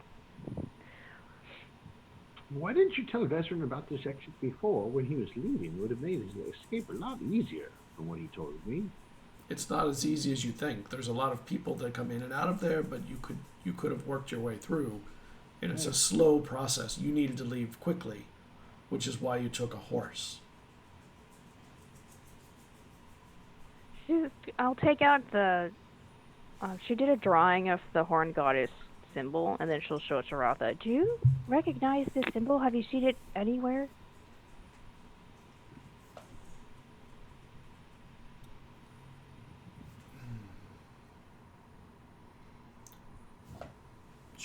She looks at it and she kind of... There's one of these symbols somewhere in the basements. So, can you take us to it? Maybe not exactly right now, but we need to look at it. I can. We can go look if you'd like. I'll take some of the less followed routes through the castle to get back there, though. And she opens the door, and Sindai is just coming up the hall. Ah, there you are. I was wondering where you had all gone off to. Oh, well, you know. You should have been waiting in the foyer as requested, rather than risk the lives or the professions of the guards at the front. This doesn't concern you. You have no reason to be here now. Please leave. And he bows for a moment and he backs away down the hall and then turns and heads back. Make me a perception check. Huh? I said, what a grease ball. All of us or just him? All of you. Perception? Yep. Pog. Roll 20. 19. Yeah, too low. 27. Wow. He We're all on guard. when he turns the corner, someone else passes by, dressed in purple and the vestment colors, and Caradwin and Vestrin recognize it as Island, and he walks by with the steward, and they start talking, and they continue off to one side, into one direction. I'll turn. I'm like, so is that one of Island's playthings?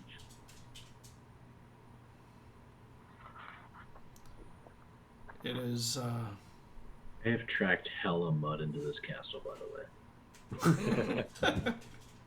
Also, Scott, it is getting to a later hour. Yeah, we'll in a second. So she just goes, he was recommended by Island, and Eldrin decided to make the hire and replace the steward of old, who is now retired. And By retired, do you mean I actually mean retired. good? Was Do you need concerned help? when you Need What? help from the soul to maintain power here. Well, actually, no. The religion doesn't necessarily give power, but it to the